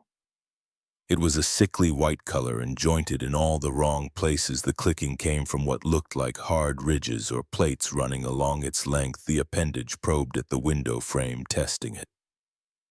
My back hit the kitchen counter. I fumbled behind me without taking my eyes off the window, and my hand closed around a knife handle in the dish drain. It wasn't much, but it was better than nothing. The appendage withdrew from the window for a moment. Everything was quiet. Then the whole door shuddered in its frame as something slammed against it from outside. I nearly dropped the flashlight. The door held, but another impact made the hinges creak. Whatever was out there was trying to get in, and based on the force of those hits, the door wouldn't hold for long. I ran back to the bedroom, my feet slapping against the floor. I grabbed my phone and car keys, pulled on the first pair of pants I could find, and shoved my feet into my boots without bothering with socks. Another crash from the front door, louder this time, the bedroom window. It was my only way out. I could hear the front door splintering as I wrestled with the window's old paint-stuck frame. It finally came loose with a screech of wood on wood. The cool night air hit my face as I stuck my head out and looked down. The bedroom window was about 6 feet off the ground. A hard landing, but survivable behind me. I heard the front door finally give way with a crack of breaking wood. I didn't hesitate. I dove through the window head first, tucking my shoulder like I remembered from high school sports. I hit the ground and rolled the impact, knocking the wind out of me. The flashlight went flying into the darkness as I struggled to my feet. Gasping for air, I heard something large moving through the cabin. The sound of furniture being knocked over, of claws or talons scraping. Across wood, it knew I'd been there moments ago. I ran. The rental car was parked 30 yards away. Just visible in the moonlight behind me, I heard the creature moving fast through the cabin. The window frame splintered as something much too big shoved its way through it. I fumbled with the key fob, pressing the unlock button repeatedly. The car's lights flashed, and I heard the locks click almost there. 10 more yards, something hit the ground behind me with a heavy thud. The clicking sound was faster now. Excited, I could hear it moving its strange gait, covering ground quickly. 5 yards to the car, I reached for the door handle. A pale shape rose up in my peripheral vision. Something wrapped around my ankle, one of those wrong jointed appendages, its surface rough like sandpaper. I was yanked off my feet. The key file bobbed flying from my hand.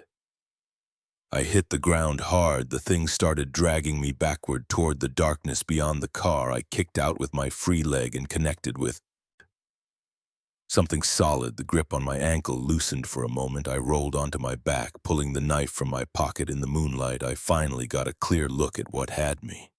It was huge, 9 foot tall, at least its body a pale white that seemed to glow faintly in the darkness. The main mass of its body was vaguely humanoid, but that's where any resemblance to anything normal ended. 4 of those jointed appendages extended from its torso, each one at least 8 feet long.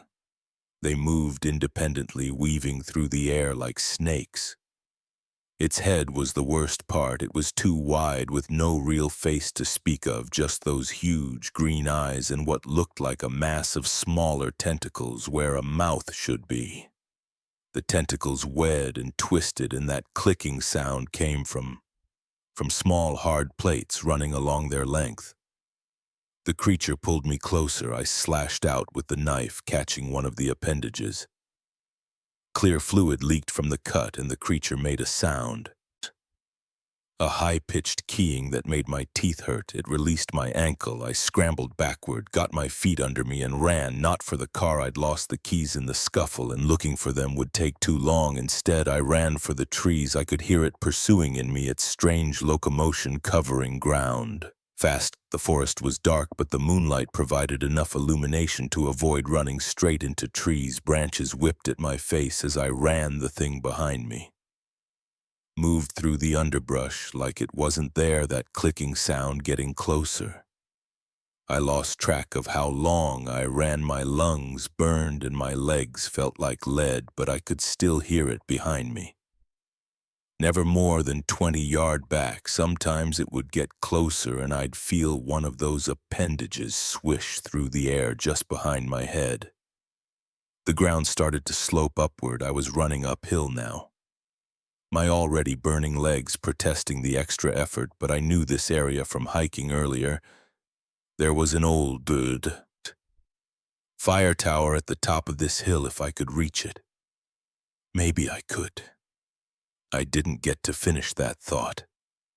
My foot caught on an exposed root and I went down hard. Before I could get up, something wrapped around my waist and lifted me into the air. I was turned around to face the creature. Those giant green eyes stared at me, and the massive tentacles around its mouth region writhed faster up close. I could smell it. A strange chemical smell like ozone and rotting vegetation. More of those appendages wrapped around my arms and legs, holding me. Spread eagle in the air, the knife was still in my hand. But I couldn't move my arm enough to use it. The creature brought my face close to its own, those mouth tentacles reaching toward me. That's when I heard the helicopter. The sound was distant at first, but growing louder. Quickly, the creature's head snapped up, those big eyes reflecting moonlight as it looked toward the sound. The grip on my limbs loosened slightly. A bright light suddenly swept over us as the helicopter crested the hill. The creature made that keening sound again and dropped me. I hit the ground hard but managed to roll away. The helicopter was military. I could see that now. A spotlight mounted on its side illuminated the creature, which was backing away from the light. More helicopters appeared over the hill. All training spotlights on the creature. Men were fast roping down. From the helicopters, now dressed in what looked like hazmat suits, they carried strange-looking weapons that hummed with electricity. The creature keened again and tried to retreat, but it was surrounded blue. White lightning arced from the weapons, striking the creature. It convulsed, those long appendages thrashing wildly. More bolts hit it until it finally collapsed. Someone grabbed my arm. I spun around, knife raised. But it was another person in a hazmat suit, Mr. Peterson. A voice said through the suit speaker. I'm Agent Sarah Chen, Department of Special. Containment, we need you to come with us. I looked back at the creature. Men in suits were approaching it cautiously. Weapons ready, one of them was unfolding what looked like a large metallic net. What is that thing? I asked. That's classified, Agent Chen said. But you're not the first person to encounter one. Come on. We need to get you debriefed and you'll need to sign some paperwork. She led me toward one of the helicopters that had landed in a small clearing as we walked. I could hear the creature being loaded into some kind of container. There are more of them, I asked. Agent Chen was quiet for a moment. Mr. Peterson, the best thing you can do right now is try to forget this ever happened. Trust me on that. I looked back one last time. The creature was almost completely covered by the metallic net now. One of those long, pale appendages twitched once, then went still. The helicopter lifted off a few minutes later through the window. I could see more helicopters arriving. Carrying what looked like large pieces of equipment, Agent Chen handed me a thick stack of papers and a pen. Start with the non-disclosure agreement, she said.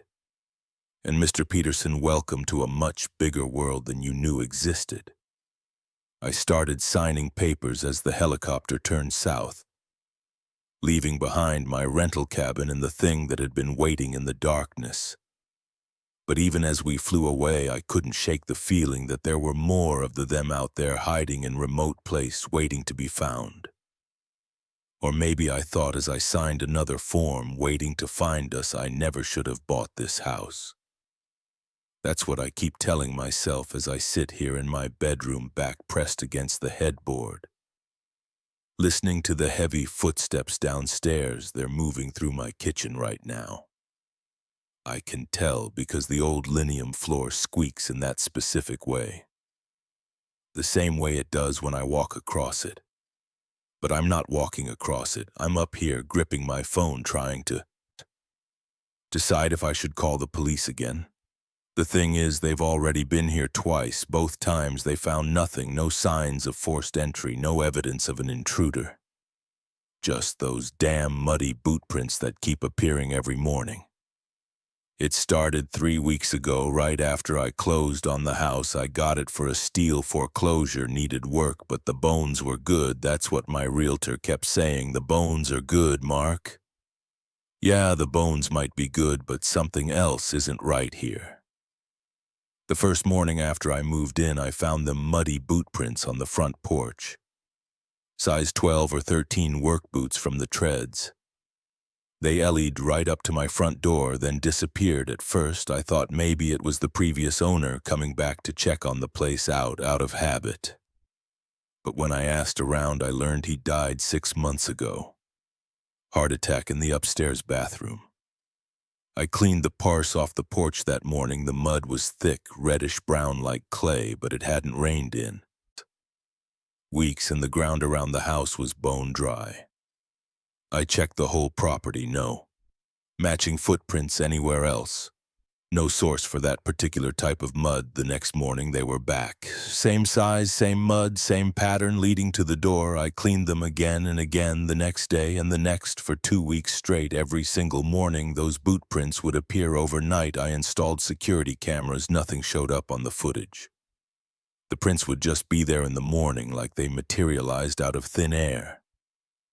I called the police the first time after reviewing that footage.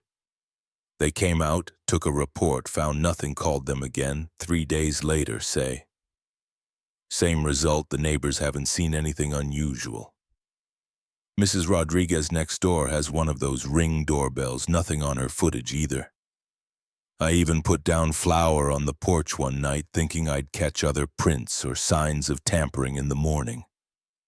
The boot prints were there in the flour, but they hadn't disturbed the rest of it like someone just stepped down from above. I started sleeping badly. Every little noise would jerk me awake. I'd lie there in the dark, straining to hear anything out of place, but there was never anything definitive, just the normal settling sounds of an old house at least. That's what I told myself until tonight. I went to bed around 11. Same as usual, checked all the doors and windows, locked security system, armed cameras running. I just started to drift off when I heard it.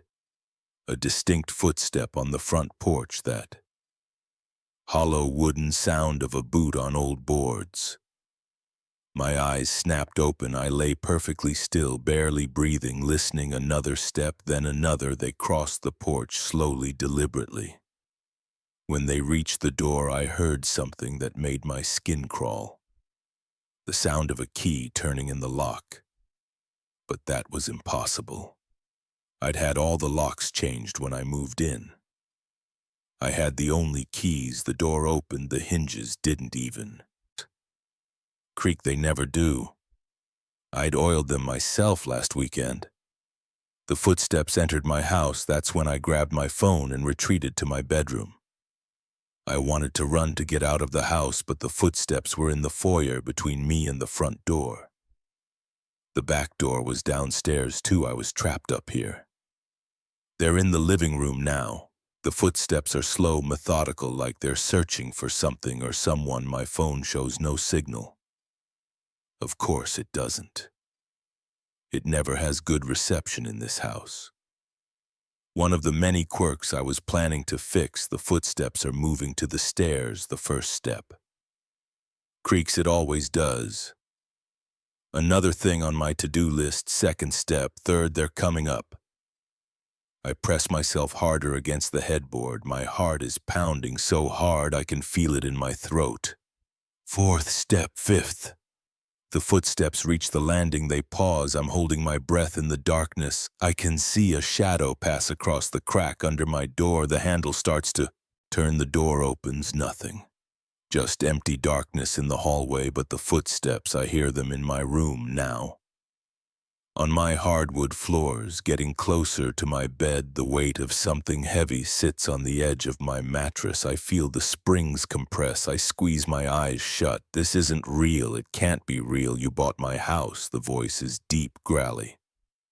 Like someone who smoked 2 packs a day for 40 years, I force my eyes open. There's no one there, but the weight on my mattress remains.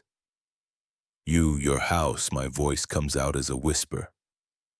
Lived here 43 years, died here too. Upstairs bathroom, heart gave out while I was fixing the leaky shower head. The voice comes from the empty space at the foot of my bed. Still needs fixing, by the way. My mind races to the disclosure documents, the previous owner. Harold Mitchell died in the house 6 months ago. His kids sold it to the bank sold it to me. Mr. Mitchell. A low chuckle. Call me Harry, everyone did. Why are you here? This is my house. The weight shifts on the mattress. Spent my whole life fixing it up, never quite finished, always something else to do, but you're dead. Yeah, doesn't mean I'm done here though. I swallow hard, my throat is dry. The boot prints had to check on the place, make sure you're taking care of it. Another shift in the mattress you've been doing. Okay. Oiled those hinges now, nice, but that shower head's still dripping. Furnace filter needs changing too. This is insane. I'm talking to an empty room. Maybe I'm dreaming. Maybe I finally cracked under the stress. Not dreaming, son. Not crazy either. Just having a conversation with the previous owner. The voice moves closer. Look. I'm not here to scare you. Well, not anymore. Had my fun with the boots, I'll admit, but really I just want to make sure my house is in good hands. So you're not going to hurt me? A snort, what? For you seem like a decent guy, taking care of the place, making improvements. That's all I ever wanted, someone to love this old house. Like I did the weight lifts from my mattress, footsteps move toward my door, I'll stop with the boot prints, was getting tired of that anyway. But I'll be around keeping an eye on things. The footsteps pause at the doorway. Oh, and check that furnace filter tomorrow. Trust me on that one. The footsteps move down the hallway, down the stairs, through the living room. The front door opens and closes, then silence. I sit there for hours waiting for sunrise when the first light finally creeps through my window. I force myself to get up. My legs are shaky, but I make myself walk downstairs. There are boot prints on my floor, big ones, size 12 or 133, made of reddish-brown mud. They lead from my front door through the house, up the stairs, into my room, and back out again. I follow them to my basement door. Something compels me to go down and check the furnace. The filter is black with dust, completely clogged. I change it right then and there. When I come back upstairs, the boot prints are gone. Every last one of them. That was 2 months ago. I haven't seen any more boot prints since then. But sometimes when I'm working on the house, I hear a grunt of approval, or a muttered suggestion about what tool would work better once. When I was about to cut a pipe without turning off the water, man, a gruff voice said, "Wouldn't do that if I were you." I've stopped being afraid now. When I hear those heavy footsteps at night, I just smile and say, "Evening, Harry." Sometimes he answers, sometimes he doesn't. But I know he's watching, making sure his house is in good hands. I check the furnace filter regularly now. Haven't gotten around to fixing that shower head yet, though, but I will. After all, I've got a very persistent previous owner making sure I keep up with the maintenance. You might think I'm crazy, maybe I am. But here's the thing. I've never felt safer in a house. How many people can say they have a ghost as their home inspector? Oh, and if you're wondering about those security cameras, I installed, they're still running, still don't show anything, but every once in a while when I review the footage I catch a weird static flicker, and if I pause it just right, sometimes I can make out what looks like a tall figure in work boots carrying a tool belt. I guess some people never really leave their homes, and sometimes if you're lucky they stick around to help you make it your home too. The shower's dripping again. I should probably fix that.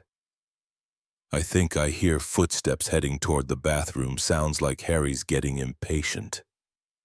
Better get my tools. I shouldn't have gone back to that creek. Looking back now, every rational part of me knows that, but I did go back again and again until I found out what those whispers meant. I wish I hadn't. It started 3 weeks ago on what should have been a normal hiking trip with my friends Mike and Sarah. We'd done this trail dozens of times before.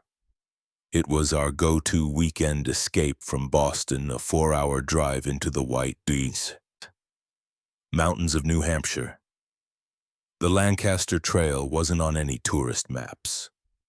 Mike had discovered it years ago during his Forest Service days, and we liked it that way. No crowds, no selfie-taking tourists, just pure wilderness. The morning started like any other. We parked Mike's Subaru at the unmarked trailhead at 7:00 a.m. sharp. The air was crisp, early October in New England, when the leaves are just starting to turn, but haven't peaked yet. Sarah handed out the trail mix she always made, heavy on the M&Ms, light on the raisins. She knew my preferences. Mike did his usual equipment check, making sure we had enough water and our emergency gear was in order. We'd been hiking for about 2 hours when I first noticed something was off. The trail had been winding steadily uphill, following an old logging road before veering off into denser forest. That's when I heard it, a sound so faint I almost convinced myself it was just the wind in the trees. Almost holed up, I said, stopping in my tracks. Mike and Sarah continued a few steps before turning back. "What's up, Dan?" Mike asked, adjusting his pack. You guys hear that they both went quiet, listening. The forest sounds continued, wind in the branches, a woodpecker somewhere in the distance, the crunch of leaves under our boots. Hear what? Sarah asked after a moment. I held up my hand for silence again. There it was, a whisper, like someone talking very quietly, just at the edge of hearing. It seemed to be coming from off-trail, down toward where I could hear running water. There's someone down there, I said, pointing toward the sound of the creek. Mike shook his head. We're 8 mil from the nearest road, Dan. Nobody comes out here, I'm telling you. I hear voices like whispers. Sarah gave me that look she gets when she thinks I'm being dramatic. It's probably just the water sound carries weird in the mountains. I wanted to believe her. It would have been easier, but I knew what I heard wasn't water. Water doesn't form words, even if you can't quite make them out. I'm going to check it out, I said, already stepping off the trail. Dan, come on, Mike called after me. We've got 4 more miles to the camping spot, 5 minutes. Just let me look. The slope down to the creek was steep and slippery with wet leaves. I had to grab onto saplings to keep from sliding. The whispers got clearer as I descended. Definitely voices, definitely more than one, speaking in low, urgent tones, but I still couldn't make out the words. The creek came into view through the trees. It wasn't much more than a stream, really.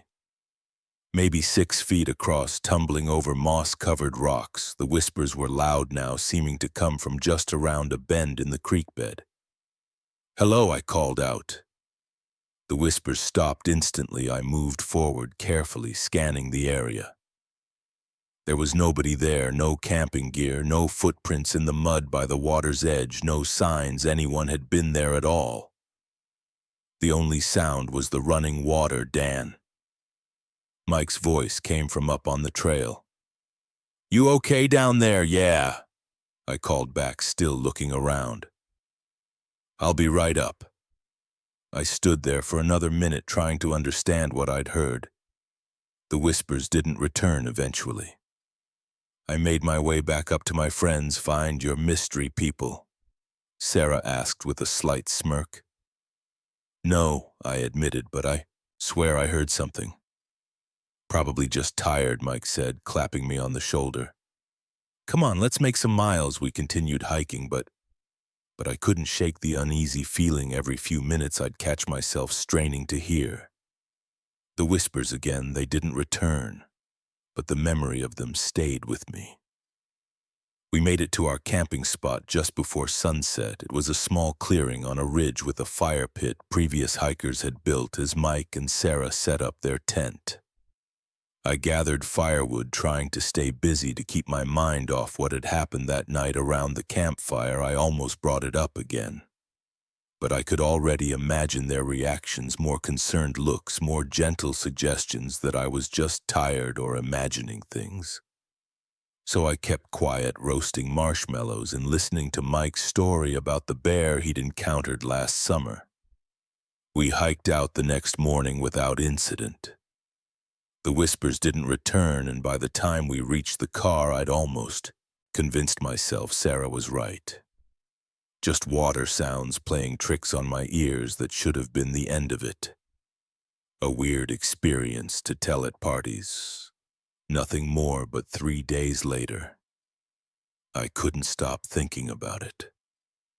I was sitting at my desk at work, supposedly reviewing quarterly reports, but really just staring at my computer screen, replaying those whispers in my head. I opened Google and started searching. At first, I just looked up the general area: Lancaster Trail, White Mountains, hiking reports. Nothing unusual came up then. I tried adding terms like strange sounds and whispers.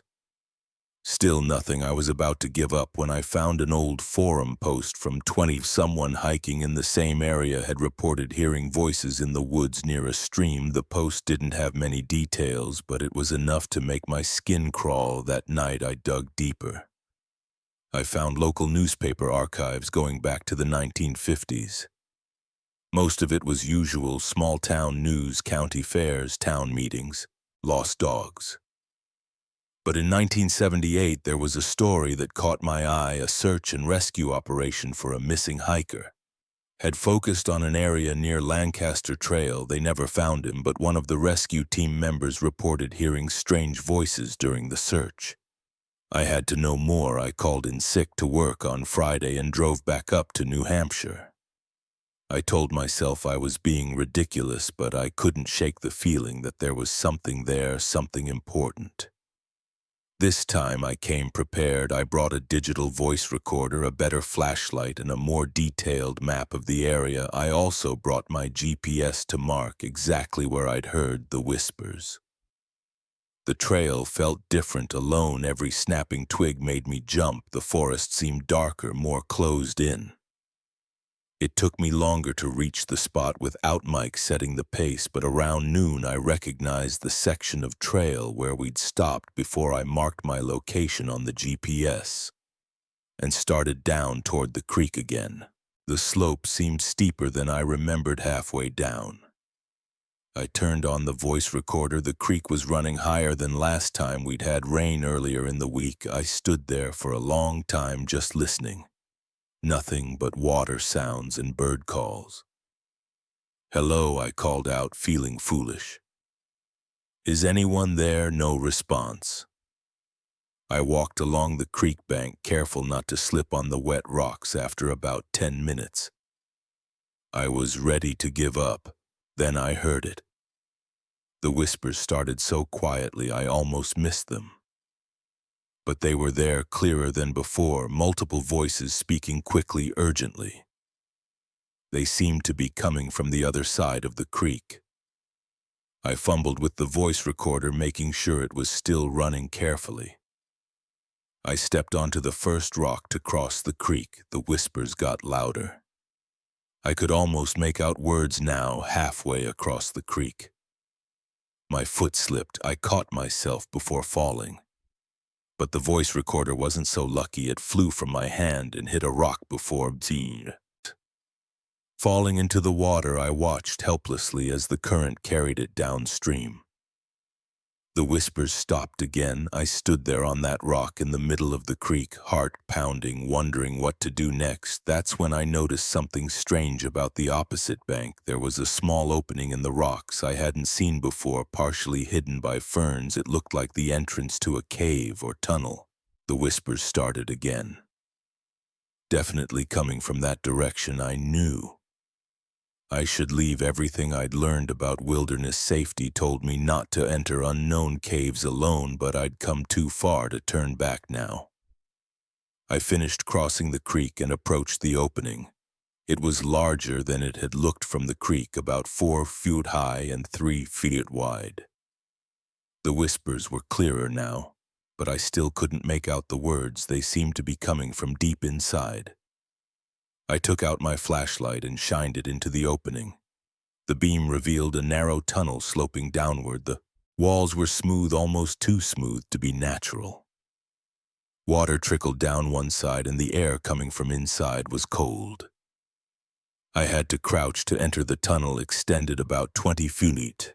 Before making a sharp turn to the right, the whispers echoed off the walls, making it impossible to tell how far away they were after the turn.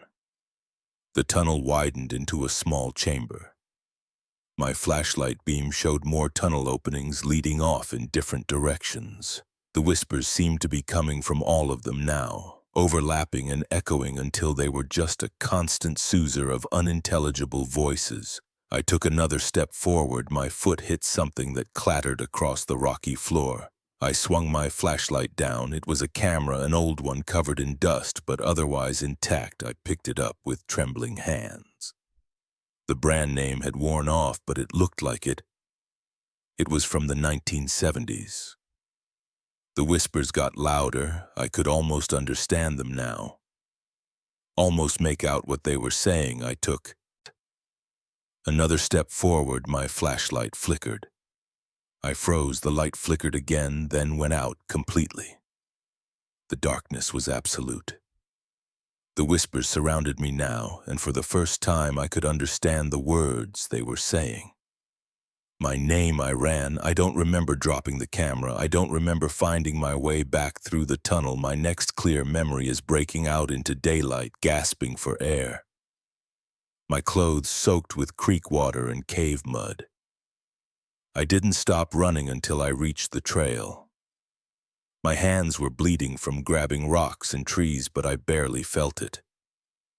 I made it back to my car in half the time it had taken me to hike in that night in my apartment back in Boston. I finally looked up the news story about the missing hiker from 1978. His name was Daniel Morris. He was carrying a camera when he disappeared. I haven't been back to Lancaster Trail. Mike and Sarah have invited me hiking several times, but I always find an excuse not to go. They wouldn't understand sometimes at night when everything is quiet. I think I can hear whispers again. They're probably just the pipes in my building or traffic from the street below, probably, but I keep thinking about that camera lying there in the darkness, and I wonder if someone found it now. Now, would the film inside still be intact? Would it show what happened to Daniel Morrison? Would it show what's really down there in those tunnels? I don't want to know the answers, but sometimes in my dreams, the whispers tell me anyway. Last week, I got a letter. No return address, just my name and address. Typed on a plain envelope. Inside was a single photograph badly damaged by water and time. Most of that was too faded to make out, but in one corner I could clearly see a tunnel entrance in a rocky bank partially hidden by ferns. I burned the photograph. Then I changed my phone number and deleted my social media accounts. I'm moving next month to Arizona, somewhere dry, somewhere far from forests and mountains and hidden streams. But part of me knows it won't matter because the whispers aren't coming from that cave. Not really, they're coming from somewhere else. Somewhere much closer, and they know my name now. They know my name, and they're getting louder. The first message appeared 3 days after I moved in. I was brushing my teeth when I noticed it forming in the condensation on the mirror. Get out while you can. The letters were backwards, like someone had written them from inside the glass. I wiped it away immediately, but my hand was shaking so badly I dropped my toothbrush in the sink. I'd taken the room because it was cheap and close to downtown Seattle. The Craigslist ad had mentioned 2 other roommates, but I hadn't met them yet. Our schedules didn't align. I heard them sometimes moving around in their rooms or in the kitchen, but we were like ships passing in the night. The apartment itself was nothing special. Beige walls, war carpet furniture that had seen better days, but it was a roof over my head while I got back on my feet after my divorce. That first morning I convinced myself it was just my imagination playing tricks on me, sleep deprivation from the move, stress from the separation, whatever. I went to work at the accounting firm like nothing had happened, but when I came home and took my evening shower, there it was again. The others didn't listen. The steam from the hot water made the letters appear slowly, one by one, like invisible fingers dragging through the condensation. I cleaned the mirror thoroughly with Windex, making sure to get every corner the next morning. A new message, they never leave my hands, were sweating as I wiped it away. I started taking photos with my phone to prove to myself I wasn't losing it after a week. I began documenting everything in a notebook. The messages appeared twice daily, always when I showered or when the mirror fogged up from sink steam. They never repeated exactly, but they all carried the same warning tone. Watch your back, don't sleep too deeply, check the locks, they're always watching. I installed a small security camera in the bathroom, pointing it at the mirror. The footage showed nothing. The messages just appeared in the condensation as if by themselves. No hands, no movement, nothing unusual except the words forming letter by letter in reverse. The sound of my roommates became more noticeable. Footsteps in the hall at odd hours, cabinets opening and closing in the kitchen at 3 a.m. Sometimes I'd wake up to find things in my room slightly moved. My laptop shifted an inch to the left, my shoes arranged differently by the door, my coffee mug on the opposite side of the desk. I tried leaving notes for my roommates under their doors. "Hey, would love to meet up and chat sometime." No response. I knocked on their doors during reasonable hours, but no one ever answered. The rent was automatically deducted from my account each month, so I had no reason to contact the landlord. The messages grew more urgent. Check behind the walls, listen for the scratching count. The shadows, they move at night. I started sleeping with my bedroom door locked and a chair wedged under the handle. I bought a high-powered flashlight and kept it by my bed. During the day, I'd press my ear against the walls, trying to hear what was happening in the other rooms. Sometimes I caught fragments of conversations, but they were too muffled to make out the words. One night I woke up to use the bathroom and found all the kitchen cabinets standing open, every single one. The refrigerator door was ajar, too, casting a pale light across the linoleum. I knew I hadn't left them that way. I barely cooked, just heated up microwave meals and made coffee. I started taking pictures of everything before I left for work and comparing them. When I got home, small things were always different. The angle of the couch cushions, the position of magazines on the coffee table, the arrangement of dishes in the drain rack. Nothing major, nothing. I could definitively prove wasn't just my own forgetfulness, but enough to keep me constantly on edge. The messages continued. "They're getting closer. Don't turn your back. Watch. The corner's time is running out." I tried to record the sounds at night. My phone picked up footsteps, whispers. The sound of furniture being dragged across carpet. But when I checked the apartment in the morning, nothing was out of place, at least. Not obviously. I started spending more time at work, coming home as late as possible and leaving early in the morning. My co-workers noticed the changes in me. The dark circles under my eyes, my jumpiness. How I'd zone out during meetings. My boss suggested I take some time off to rest. I couldn't tell him that my apartment was the last place I wanted to be. 2 months in, I was sitting on my bed one night trying to read a book, but really just listening to the sounds of the apartment, when I heard something new. A scratching noise coming from inside the wall behind my headboard, not mice. The sound was too deliberate, too rhythmic, like someone dragging their fingernails across the drywall in a pattern. I pressed my ear against the wall. The scratching stopped immediately. Then I heard what sounded like breathing. Slow, raspy inhales and exhales just on the other side of the wall. I jerked away so fast I knocked my lamp off the nightstand. The next morning's message was different. "They know you heard." I started researching the apartment building's history. It was built in the 1970s. Nothing remarkable, no reported deaths, no mysterious disappearances, nothing that would explain what was happening. I tried to find previous tenants online, but came up empty. The messages grew more specific. "Check the air vents. What's behind the mirror? Count your steps at night. They use the pipes." I unscrewed the air vent cover in my room and shone the flashlight inside. The beam revealed nothing but dust and cobwebs.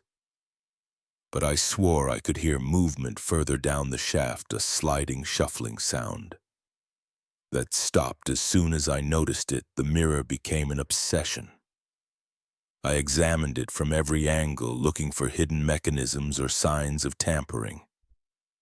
It was a normal bathroom mirror mounted flush against the wall, but when I tapped it, the sound was hollow, like there was space behind it. One evening I decided to remove the mirror entirely. I waited until I heard no movement in the apartment, then grabbed my tools.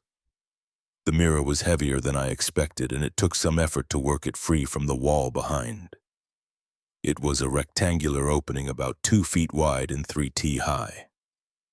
The space beyond was dark, but my flashlight beam revealed a narrow passage that seemed to extend further than it should have given the building's layout. The walls of the passage were covered in writing.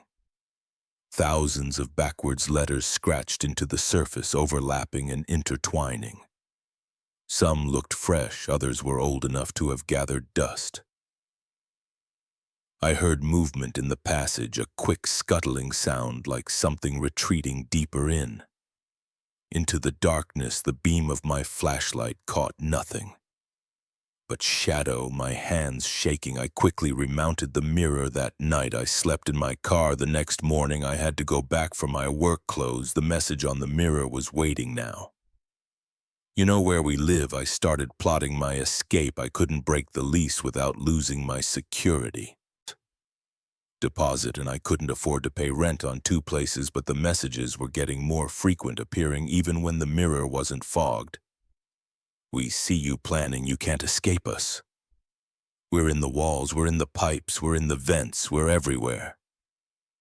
The sounds at night grew louder, scratching in the walls, whispers in the vents, footsteps in the hallway that stopped right outside my door. I barricaded myself in my room, only leaving for work and essential trips to the bathroom. 3 months after moving in, I woke at 3:00 a.m. To complete silence, the usual ambient sounds of the apartment, the hum of the refrigerator, the whir of the heating system. The creaks and groans of the building were gone.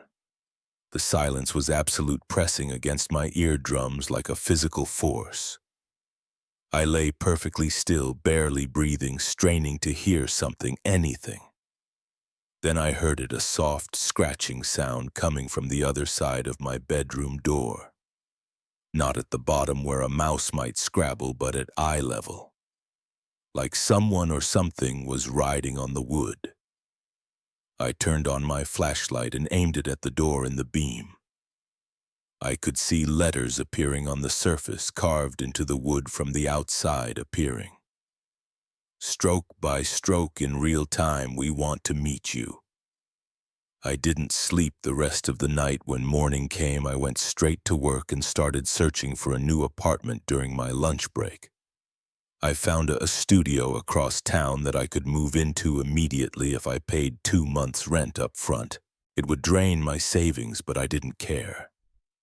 I went back to the apartment that evening with empty boxes, planning to pack as quickly as possible. The message on the mirror was longer than usual. You can leave, but we'll follow. We always follow. Ask the others. As I was throwing clothes into boxes, I heard a door open somewhere in the apartment. Then another. Footsteps in the hallway, multiple sets approaching from both directions.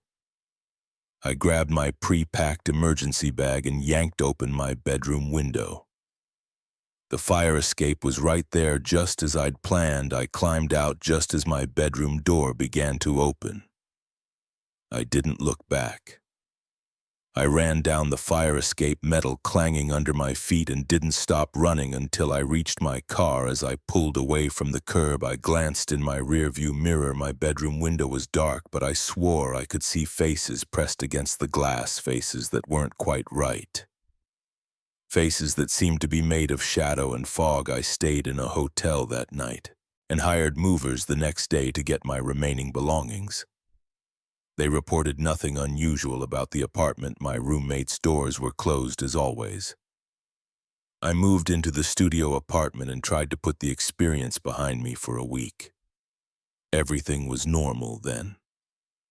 One morning I was brushing my teeth when I noticed condensation forming on my new bathroom mirror. Letters began to appear backward as always. Welcome home. I immediately called my landlord and asked about the previous tenants. He sounded confused. The apartment had been empty for 6 months before I moved in. No one would rent it because of the strange noises in the walls. That night I heard the first scratch from inside the heating vent. I broke my lease the next day and moved in with a friend in Portland. I sleep on his couch and contribute to rent, but I don't care. At least here the mirrors stay clear and the wall don't whisper. Sometimes, though, when I'm alone in the bathroom, I find myself staring at the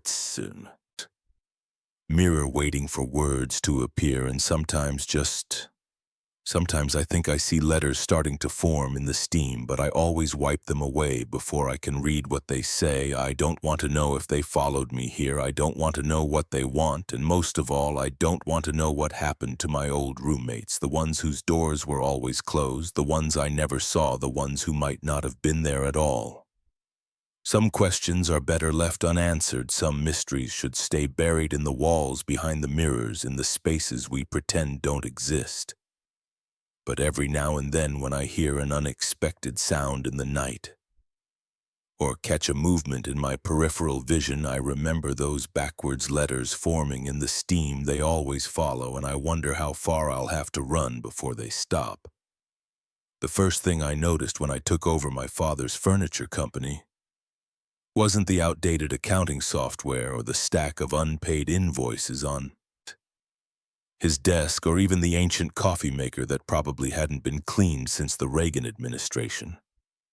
It was the heavy padlock on that storage unit door in the basement, its brass surface dulled by decades of dust. I found the key buried in the bottom drawer of Dad's desk underneath.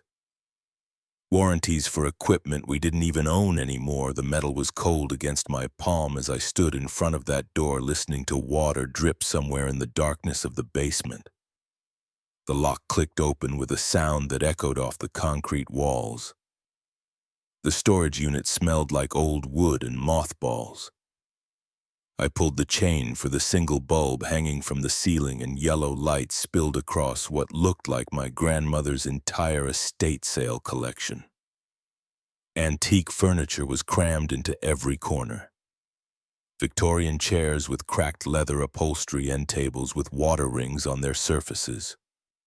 A massive wardrobe that barely fit through the door, but it was the dolls. That caught my eye, dozens of them arranged on shelves that lined the walls. Porcelain faces with painted-on smiles and glass eyes that reflected the dim light.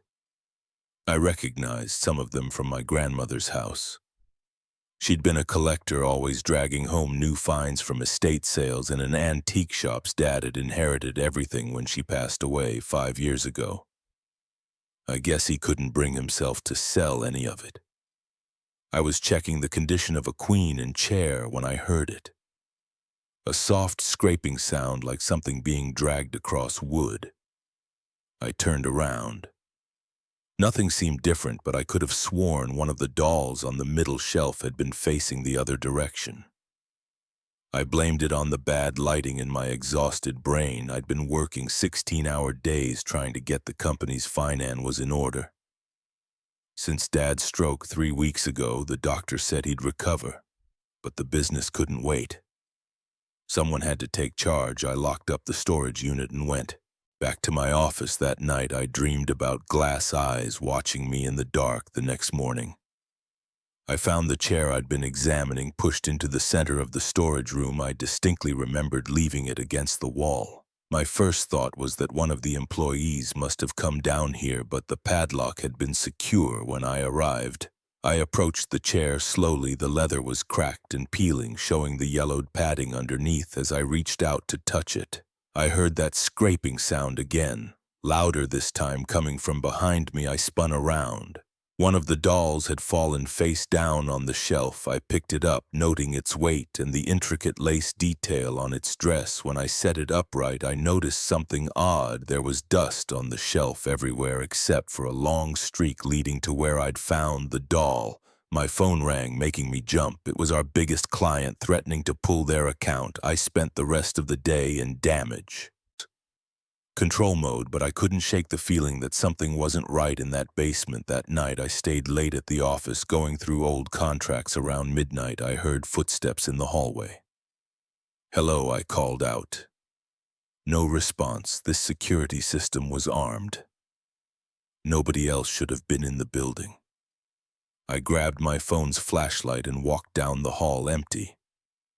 But as I passed the basement door, I heard that scraping sound again, clearer than ever. It was followed by a soft thump, My hand shook as I unlocked the basement door. The storage unit was still secured, but now I could hear movement inside, like something being slowly dragged across the floor. I stood there for what felt like hours, key in hand, and trying to convince myself there had to be a rational explanation. Maybe rats had gotten in somehow. Maybe the old building was just settling. The scraping stopped, then I heard something that made my blood run cold, the sound of porcelain fingers tapping against wood.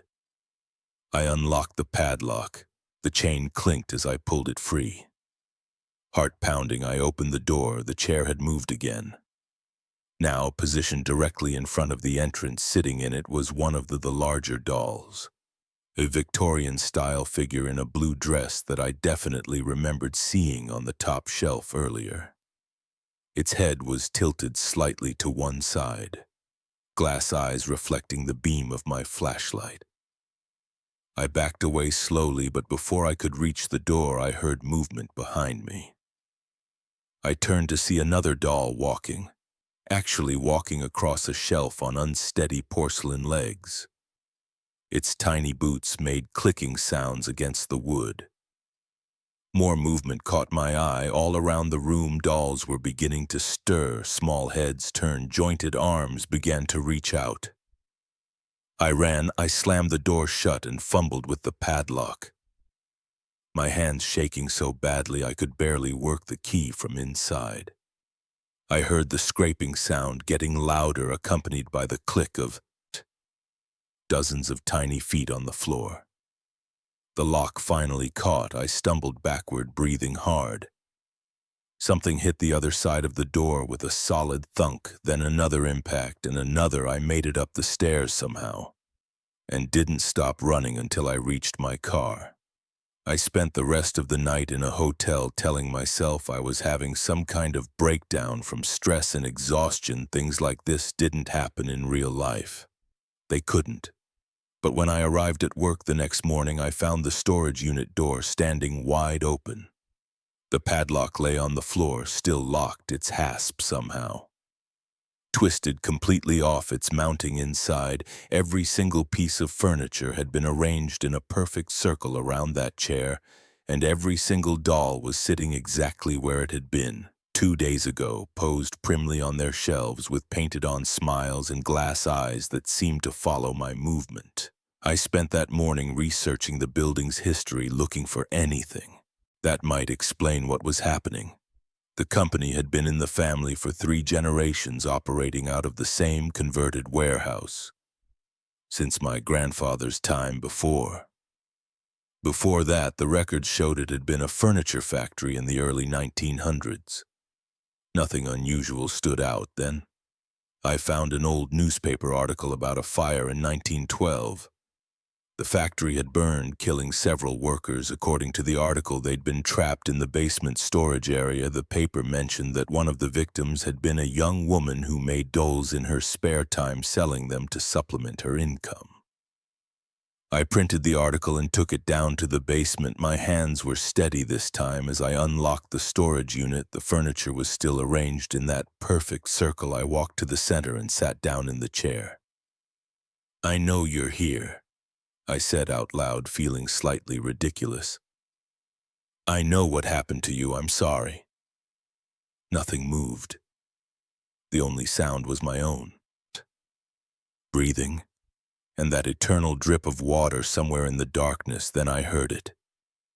That familiar scraping sound. One of the dolls on the middle shelf turned its head to look at me. Then another and another soon. Every glass eye in the room was fixed on my face. The largest doll, the one in the blue dress, stood up. Its porcelain feet clicked against the wood as it walked to the edge of the shelf. It stopped there, looking down at me. "This was your place," I said. "You worked here. You made dolls here." The doll's head tilted slightly behind it. I could see others starting to move, climbing down from their shelves with jerky movements. They gathered around the blue-dressed doll like children around a teacher. "I don't want to take this space from you," I continued, "but I need to run this business. My father's sick." The company will fail if someone doesn't take charge. The blue-dressed doll took another step forward, then another. It walked right off the edge of the shelf. I started to lunge forward, but before it could fall, it stopped floating in midair. The other dolls followed, drifting down from their shelves like leaves in autumn. They formed a circle around my chair, looking up at me with their glass eyes. The blue-dressed doll floated up until it was at eye level with me. This close, I could see the fine cracks in its porcelain skin, the way its painted lips were slightly faded at the corners.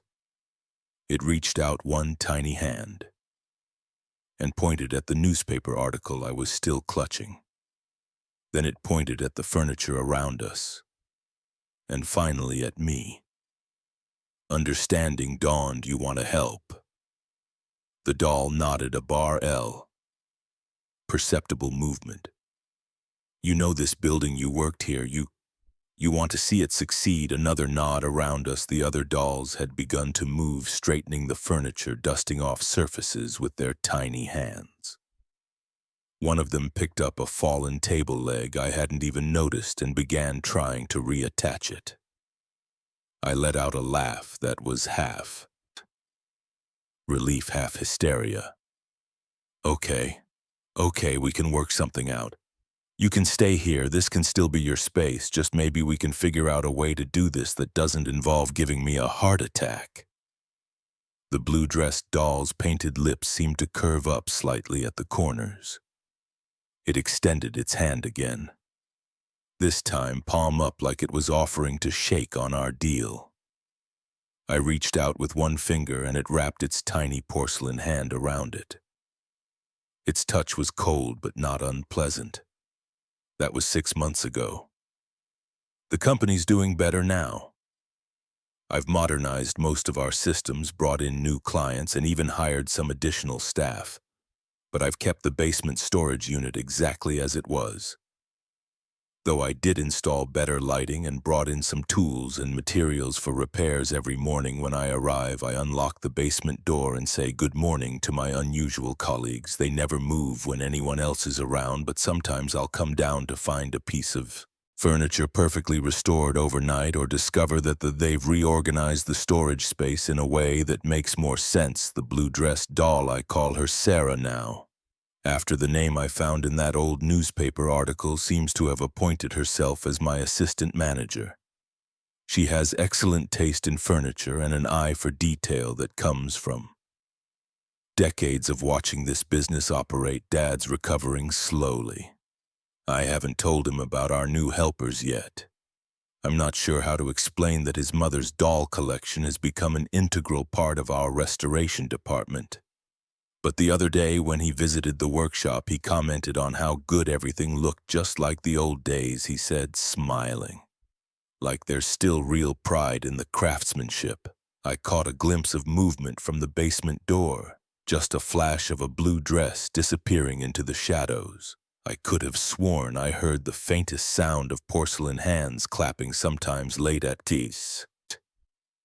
night when I'm working late. I'll hear music drifting up from the basement. The tinkling notes of an old music box playing melody I don't recognize. I'll go down to find the dolls having what looks like a party, dancing in circles around that old chair. They always invite me to join them, though I mostly just watch.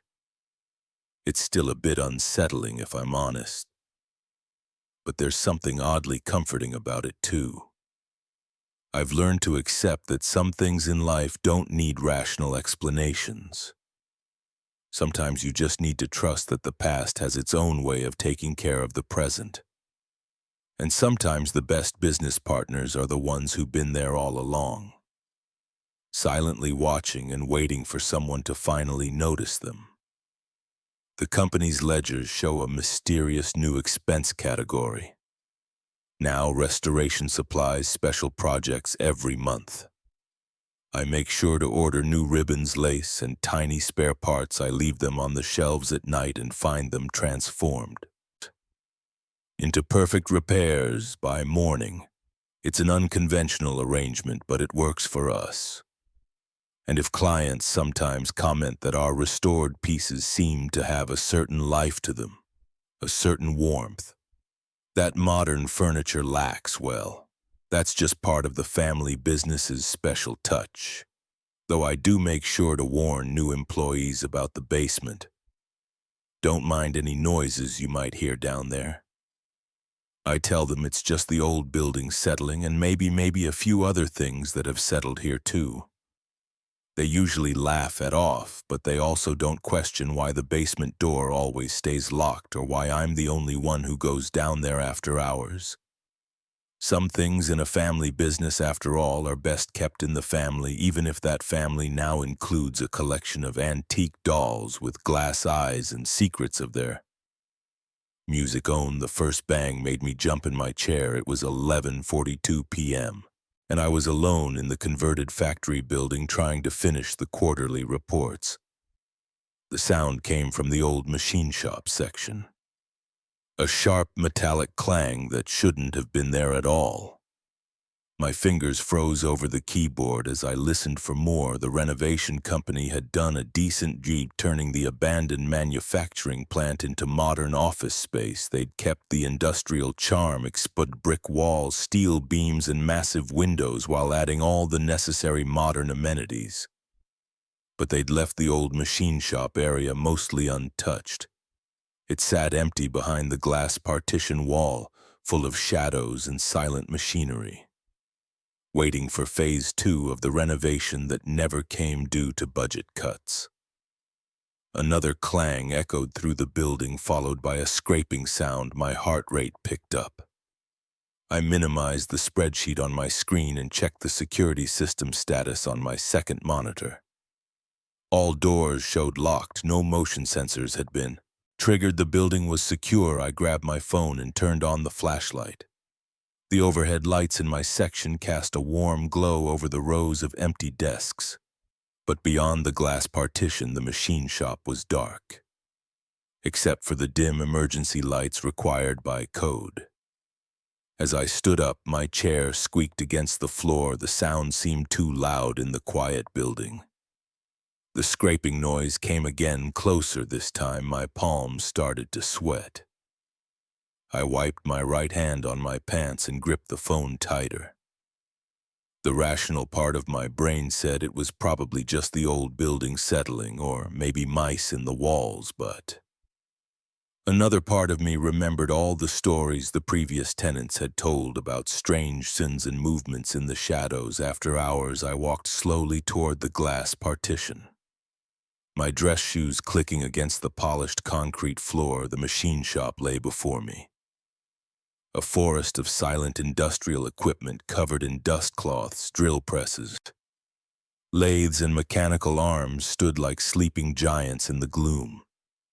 The emergency lights cast a faint red glow that didn't reach the dark corners. My phone flashlight beam cut through the darkness as I scanned the room. Nothing moved, but as I swept the light back and forth, I caught glimpses of shifting shadows between the machines. They seemed to flicker and dance just at the edge of the light, always disappearing when I tried to focus on them directly. The smart thing would have been to leave right then, pack up my laptop, and finish the reports from home, but curiosity and stubbornness got the better of me. I had to know what was causing those sounds. I pulled out my keycard and swiped it through the reader by the glass door. The lock clicked open. The air in the machine shop felt colder than the office area. My breath came out in small, visible puffs. The smell of old metal and machine oil filled my nostrils. My footsteps echoed off the high ceiling as I moved between the covered shapes. Another metallic sound rang out, a distinct tapping like someone gently striking a pipe with a wrench. It came from the far corner of the room. I turned toward it, heart pounding in my chest. The beam of my flashlight illuminated a massive old conveyor system partially hidden behind a sheet of dirty plastic.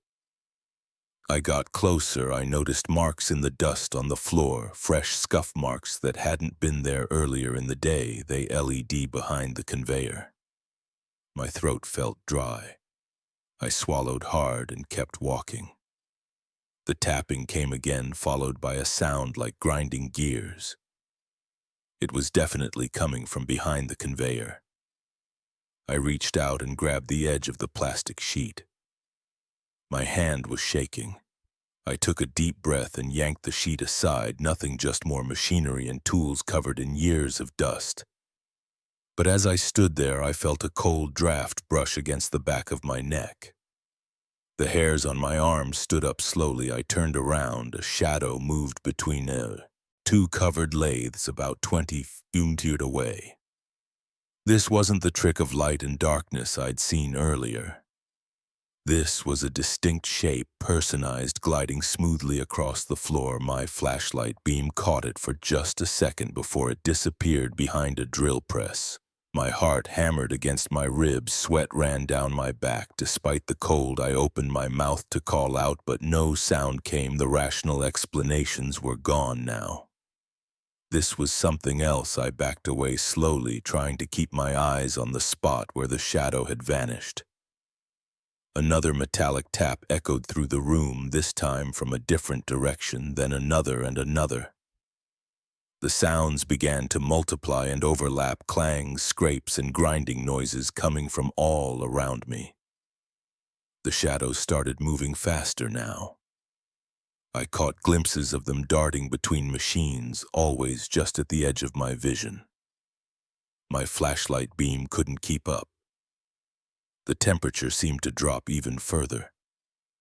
My breath came in quick.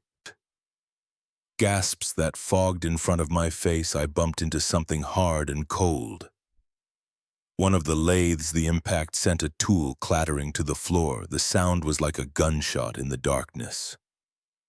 The metallic noises stopped abruptly. The shadows froze for a moment. Everything was absolutely still. Then I heard footsteps, heavy boots on concrete, moving slowly and deliberately.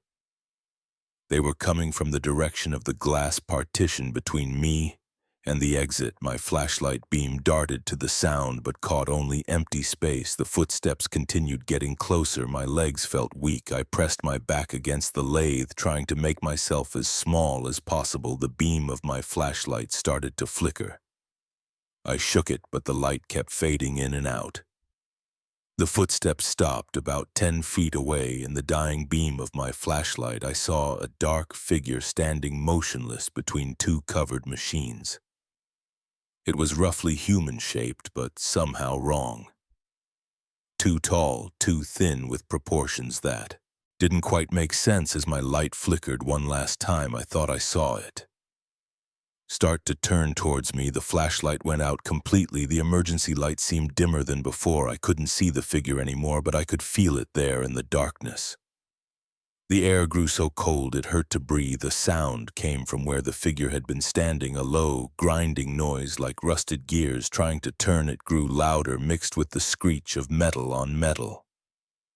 The shadow started moving again, whirling faster and faster around me. Tools began to rattle on the workbenches. The whole room seemed to vibrate with mechanical energy. My paralysis broke. I pushed off from the lathe and I didn't care about being quiet anymore. I sprinted through the maze of machinery, bouncing off covered shapes and knocking tools to the floor. The glass partition glowed ahead of me like a beacon.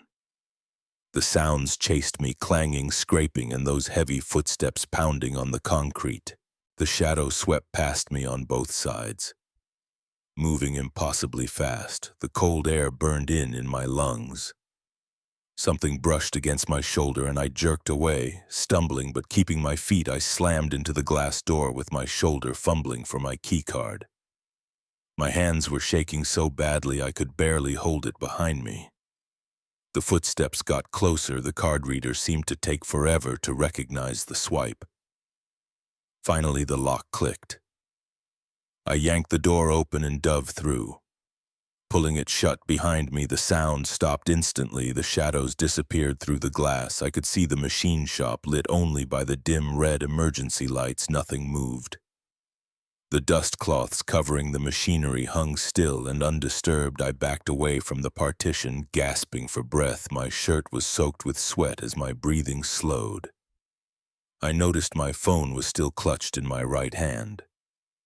Dark and dead, I pressed the power button, but nothing happened. The battery had been fully charged when I'd used it as a flashlight. I walked quickly back to my desk, grabbed my laptop and bag, and headed for the exit.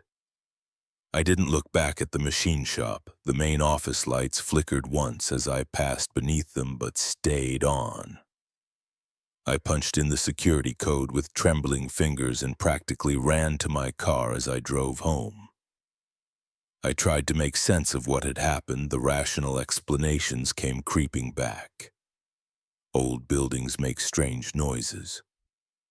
Shadows play tricks on your eyes when you're alone and scared. An overactive imagination can make you see things that aren't there, but I knew what I'd seen and felt in that room: the cold, the shadows, the figure I called in sick the next day. When I finally went back to work, I made sure to leave well before sunset. The machine shop stood silent behind its glass wall, looking perfectly normal in the daylight, but sometimes when I'm working late and the office is quiet, I hear faint metallic sounds echoing. From that direction, I don't investigate anymore. I pack up my things and leave. They're renovating the machine shop next month, finally doing the Phase 2 conversion into more office space. The construction crews will tear out all the old equipment and strip the room down to bare walls. Part of me wonders if they'll find anything unusual in there. A bigger part of me hopes they don't. I still work late sometimes, but never alone and never in that building. I took a transfer to our downtown office as soon as one opened up. The commute is longer, but I don't mind sometimes a longer drive is worth it to avoid the things that move in the shadows of old machines, keeping their own time, following their own mechanical rhythms. In the darkness, the quarterly reports, they got done eventually, but not that night. Some deadlines aren't worth the risk of meeting. Some rooms are better left unexplored, and some sounds in the night would serve as a warning rather than an invitation. To investigate, I learned that lesson in the machine shop, surrounded by shadows and cold air, and the echo of footsteps that shouldn't have been there.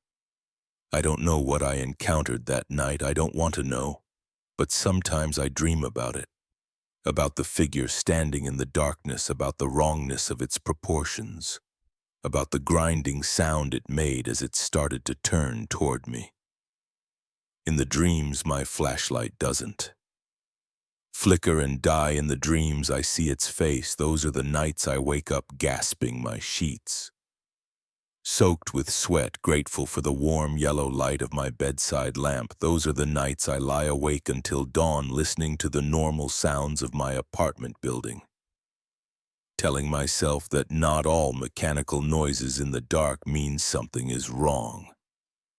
Most of the time, I almost believe it, but I'll never work in an old factory building again. Some spaces keep their history in more ways than one. Some machines remember their purpose even after they've stopped running, and sometimes in the places where people once shaped metal into useful things, other things take shape in the darkness, following patterns we were never meant to understand.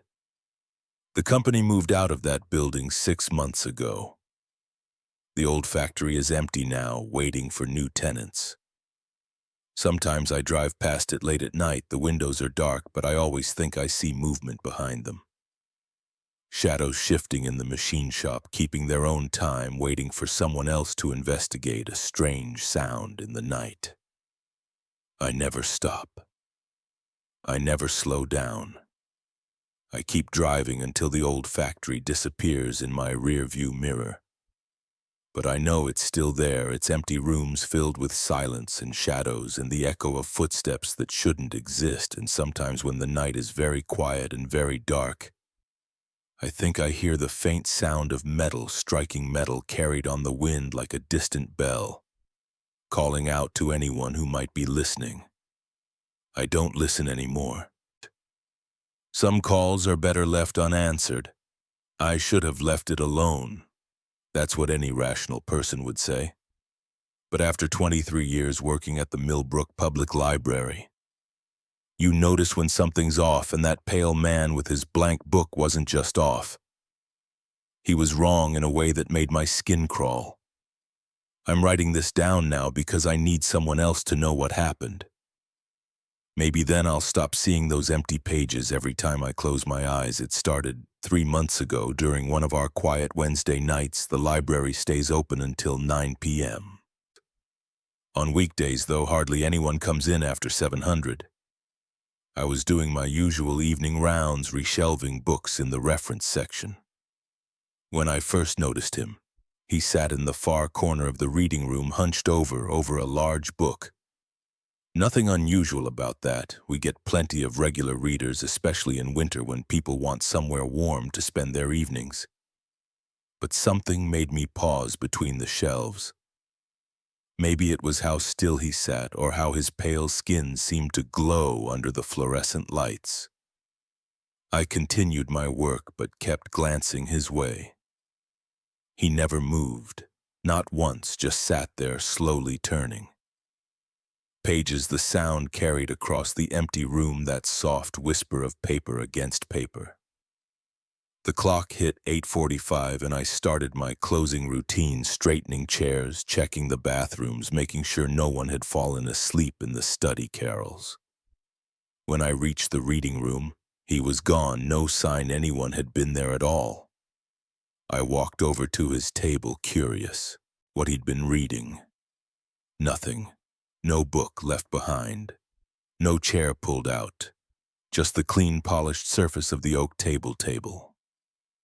The next night, same thing. There he was at 7:30. Sitting in that same corner chair this time, I paid more attention. He wore a gray suit, clean but outdated, the kind with wide lapels you might see in an old photograph. His skin was so pale it looked almost translucent under the harsh lighting. His fingers moved mechanically as he turned each page. I decided to approach him. It's part of my job, after all, helping patrons find what they need, but as soon as I took a step in his direction, he stood up. The movement was too smooth, too quick before I could say anything. He walked between two shelves and vanished. I ran to follow him. Those shelves led to a dead end, just the wall with our old local history collection. But he was gone. I checked every aisle, every corner, nothing. That's when I noticed the temperature. The whole section felt ice cold. Like opening a freezer door, my breath came out in visible puffs. I hurried back to the front desk, trying to convince myself I was just tired, seeing things in the bad lighting, but he came back night after night, always at 7:30, always in that corner, always reading that same book, if you could call it reading, because on my 4th night of watching him, I finally saw what was on those pages. Nothing, absolutely nothing, blank white paper, page after page, but he stared at each one like it contained the secrets of the universe, his pale fingers trembling as they turned each sheet. I started documenting everything. The temperature always dropped when he appeared. The lights would flicker just slightly, and the sound, that whisper of turning pages that seemed to echo in my skull even after he vanished. I tried setting up my phone to record him one night. The video showed nothing but an empty chair. The security cameras static and interference. Whenever he appeared, I researched the library's history, looking for any deaths or accidents that might explain whatever this was. The building dated back to 1892, but I found nothing unusual. No tragic stories, no mysterious disappearances, just decades of ordinary small town life. After 2 weeks of this, I couldn't take it anymore. I had to know what he wanted, what he was looking for in those blank pages, so I made a plan. That Wednesday, I pretended to work in the far stacks, keeping my distance until he settled into his routine. Then I approached from behind, moving as quietly as possible, 3 feet away, 2T close enough to see the yellowed edges of that mysterious book. "Excuse me, sir, can I help you find something?" He stopped, turning pages. His hands went completely still. The temperature plummeted so fast my teeth started chattering slowly. So slowly he began to turn his head toward me. I saw his profile first, the sharp angle of his jaw, the sunken cheek. His eye, when it came into view, was milky white. No pupil, no iris, just a pale orb that somehow still managed to focus directly on me. My legs wouldn't move, my voice died in my throat. He stood up, that same unnaturally smooth motion, and the book fell open on the table. The pages were blank but wrong. The longer I stared, the more they seemed to shift and ripple like water disturbed by an invisible stone. He took a step toward me. I stumbled backward, knocking into a chair. The fluorescent lights overhead buzzed and flickered in that brief moment of darkness. He vanished, just disappeared between one blink and the next. I ran to the light switch and flooded the whole library with brightness. My hands shook as I searched every aisle, every corner. Nothing, no sign of him or the book. Even the chair he always sat in was perfectly pushed in. I called in sick the next day, spent the whole time researching ghost stories, local legends, anything that might explain what I'd seen. I found nothing. When I returned to work on Friday, I half expected him to be there waiting, but the read room stayed empty all night. A week passed then. No sign of him. I started to relax, to convince myself I'd imagined the whole thing. Maybe stress, maybe too many late nights alone in the building. I almost had myself believing it. Then yesterday, I found something in the local history section. A thin folder I'd never seen before, tucked between two larger volumes. Inside was a single photograph, yellowed with age. A group of people standing in front of the library, dated 1937. And there he was, standing at the edge of the frame, same pale skin, same outdated suit, same blank expression. The caption listed everyone in the photo. His name was William Cooperhead, librarian from 1935 to 1938. He disappeared one night after closing, leaving nothing behind but an empty desk and a book with no writing inside. I should have left the folder where I found it. Should have walked away and never looked back. But I took it home. Needed proof that I wasn't going crazy, that someone else had seen him too. The photo sits on my desk now as I write this. Sometimes out of the corner of my eye, I think I see his figure shift slightly in the frame, and every night since I brought it home, I've dreamed of blank pages turning endlessly in the dark. I'm going back tonight. The library closed an hour ago, but I still have my keys. I need to return the folder before something happens. I don't know what he's looking for in those empty pages, but I know now. He's been searching for almost 90 years. Maybe that's all he is, just a man who lost something important. Something written in a book that no longer exists, or maybe there's more to it. Maybe those blank pages aren't really blank at all. If you know how to read them, I keep thinking about his eyes. Not just their emptiness, but the desperate way they scanned each page, like someone searching for a single word in an infinite void of white space, like someone who knows exactly what they're looking for but can never quite find it. The photo seems different now. Darker, his figure less distinct. I need to get it back where it belongs. Before the sun sets, before 7:30 comes around again. But part of me wants to wait to go back during his regular hours and try one more time to talk to him, to help him find whatever he's looking for in those blank pages, because that's what librarians do, right? We help people find what they need, even if what they need doesn't technically exist anymore. I know it's stupid, dangerous even, but I can't stop thinking about those empty pages, about how long he's been searching, about what could be so important that it would keep someone looking for almost a century. The sun is setting. Now I have a choice to make: return the photo and walk away, try to forget everything I've seen, or go back tonight, walk into that cold corner of the reading room and finally ask William Cooper what he's been trying to find all these years. I know what I should do. But I also know what I'm going to do because some questions once asked don't go away until you find the answer. Even if that answer is written in a book with no words read by a man with no eyes in a corner of the light library where the lights never seem to reach, I'm going back.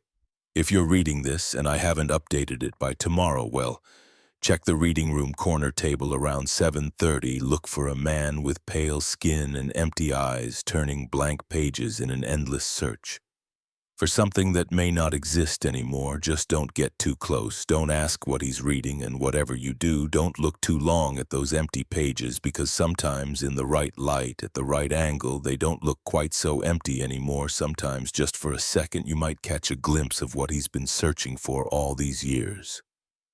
And once you see it, you can't unsee it. Trust me on this, some books are better left unread. Some questions are better left unasked. And some corners of the library should stay dark and quiet, disturbed only by the endless whisper of blank pages turning in the night. But I'm still going back. God help me. I have to know. Maybe I'll see you there in the reading room just if you hear pages turning in the dark. Walk the other way. Some stories don't have endings, some searches never end, and some books are blank for a reason. I'll update this tomorrow if I can, if not. Well, there's always another empty chair at that corner table, always another set of eyes to search those blank pages, always another reader looking for words that vanished long ago. The sun just set, it's time, wish me luck. The smell hit me first, fresh coffee, rich and strong, wafting through the office at 11:43 p.m. I stopped typing mid-sentence. My fingers frozen over the keyboard, something wasn't right. I worked on the 14th floor of the Riverside Business Center, and I was the only one here. I'd been the only one here for hours. My desk lamp cast a yellow circle on the scattered papers and empty energy drink cans outside my office window. The city lights sparkled against the black sky. The cleaning crew had left around 8:00 p.m. Security did their rounds at 10. I'd waved to Jerry as he passed by, clipboard in hand. Burning the night oil again. Mark, he'd asked. I'd nodded, gesturing at the stack of reports I needed to finish before the morning meeting.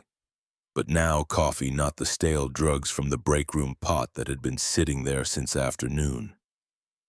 This was fresh, the kind of aroma that only comes from coffee. Just brewed minutes ago. I pushed back from my desk, my chair squeaking in the silence. The sound seemed too loud, my heart thumped harder than it should have. It was probably nothing. Maybe someone from the cleaning crew had come back for something they forgot. Maybe another workaholic from another department had snuck in, but I knew that wasn't true. I had to badge in through security to get to this floor after hours. I would have heard the elevator. The smell was coming from the conference room next door. Light spilled from under the closed door, but I hadn't seen it turn on. I'd been sitting here for hours, and that room had been dark. My mouth went dry. I stood up slowly, my legs stiff from sitting too long. The carpet muffled my footsteps as I moved toward the conference room door. I pressed my ear against it. Nothing. No voices, no movement, just silence. My hand shook slightly as I reached for the door handle. The metal felt cold against my palm. I twisted it slowly, wincing at the small click it made then. I pushed the door open, just a crack at first. The conference room lights were on full brightness, harsh, fluorescent white. That made me squint as my eyes adjusted. I saw it. A coffee mug sat in the middle of the long table, steam rising from the dark liquid inside, and one of the black leather chairs was rotating slowly, deliberately, as if someone had just been sitting in it and had gotten up moments ago. I shoved the door the rest of the way open, my pulse pounding in my ears. Hello! My voice cracked. I cleared my throat and tried again. Is someone here? The chair continued its lazy spin. The coffee mug sat there, innocent and ordinary. One of the generic white ones from the break room with the company logo on the side. Steam curled up from the surface. I stepped into the room. The air felt different, cooler than the rest of the office. My skin prickled with goosebumps. I moved closer to the table, my footsteps echoing in the empty room. The chair gradually slowed its rotation until it stopped facing me. The coffee smelled incredible, fresh, expensive beans perfectly brewed. Not the cheap stuff from the break room. I leaned over the mug. The liquid was black as ink with tiny bubbles around the edges showing how recently it had been poured. "This isn't funny," I said to the empty room. My voice sounded thin and unconvincing. "Whoever's doing this, just come out," silence answered me. The ventilation system hummed overhead outside the windows. A police siren wailed in the distance. I pulled out my phone and called security. It rang 4 times before Jerry picked up front desk. "This is Jerry, it's Mark up on 14. Has anyone else badged into this floor in the last few hours? Let me check the logs." I heard keyboard clicking. "Nope, just you and the cleaning crew earlier. Everything okay up there?" My throat tightened. "Someone's been in the conference room. There's fresh coffee and hold on." Jerry interrupted the system, showing some weird readings from up there. "Power fluctuations or something. I'm going to come check it out, thanks." The call cut off. I pulled the phone away from my ear. No signal. The lights flickered once, twice. The coffee mug rattled against the table. A low vibration hummed through the floor, making the windows buzz in their frames. The temperature dropped another 10 degrees. I could see my breath misting in the air. The chair started spinning again, faster. This time the ceiling lights strobed, casting weird shadows that seemed to move on their own. My teeth chattered, partly from cold and partly from fear. I backed toward the door. The coffee mug slid across the table's smooth surface, leaving a trail of liquid that steamed in the cold air. It moved like someone was pushing it, but there was no one there, just empty space and that spinning chair. My back hit the door frame. The lights went out completely, plunging the room into darkness, broken only by the city glow from outside. In that dim light, I saw something impossible. The chair stopped spinning, and there was a depression in the leather seat, like someone was sitting there, someone I couldn't see. I ran. I slammed the conference room door behind me and sprinted to my office. My hands shook so badly I could barely grab my laptop and jacket. I didn't bother shutting down the computer or organizing the papers. I just shoved everything into my bag and ran for the elevator. The button light didn't come on when I pressed it. I jabbed it again and again, panic rising in my chest. Nothing. The elevator wasn't working.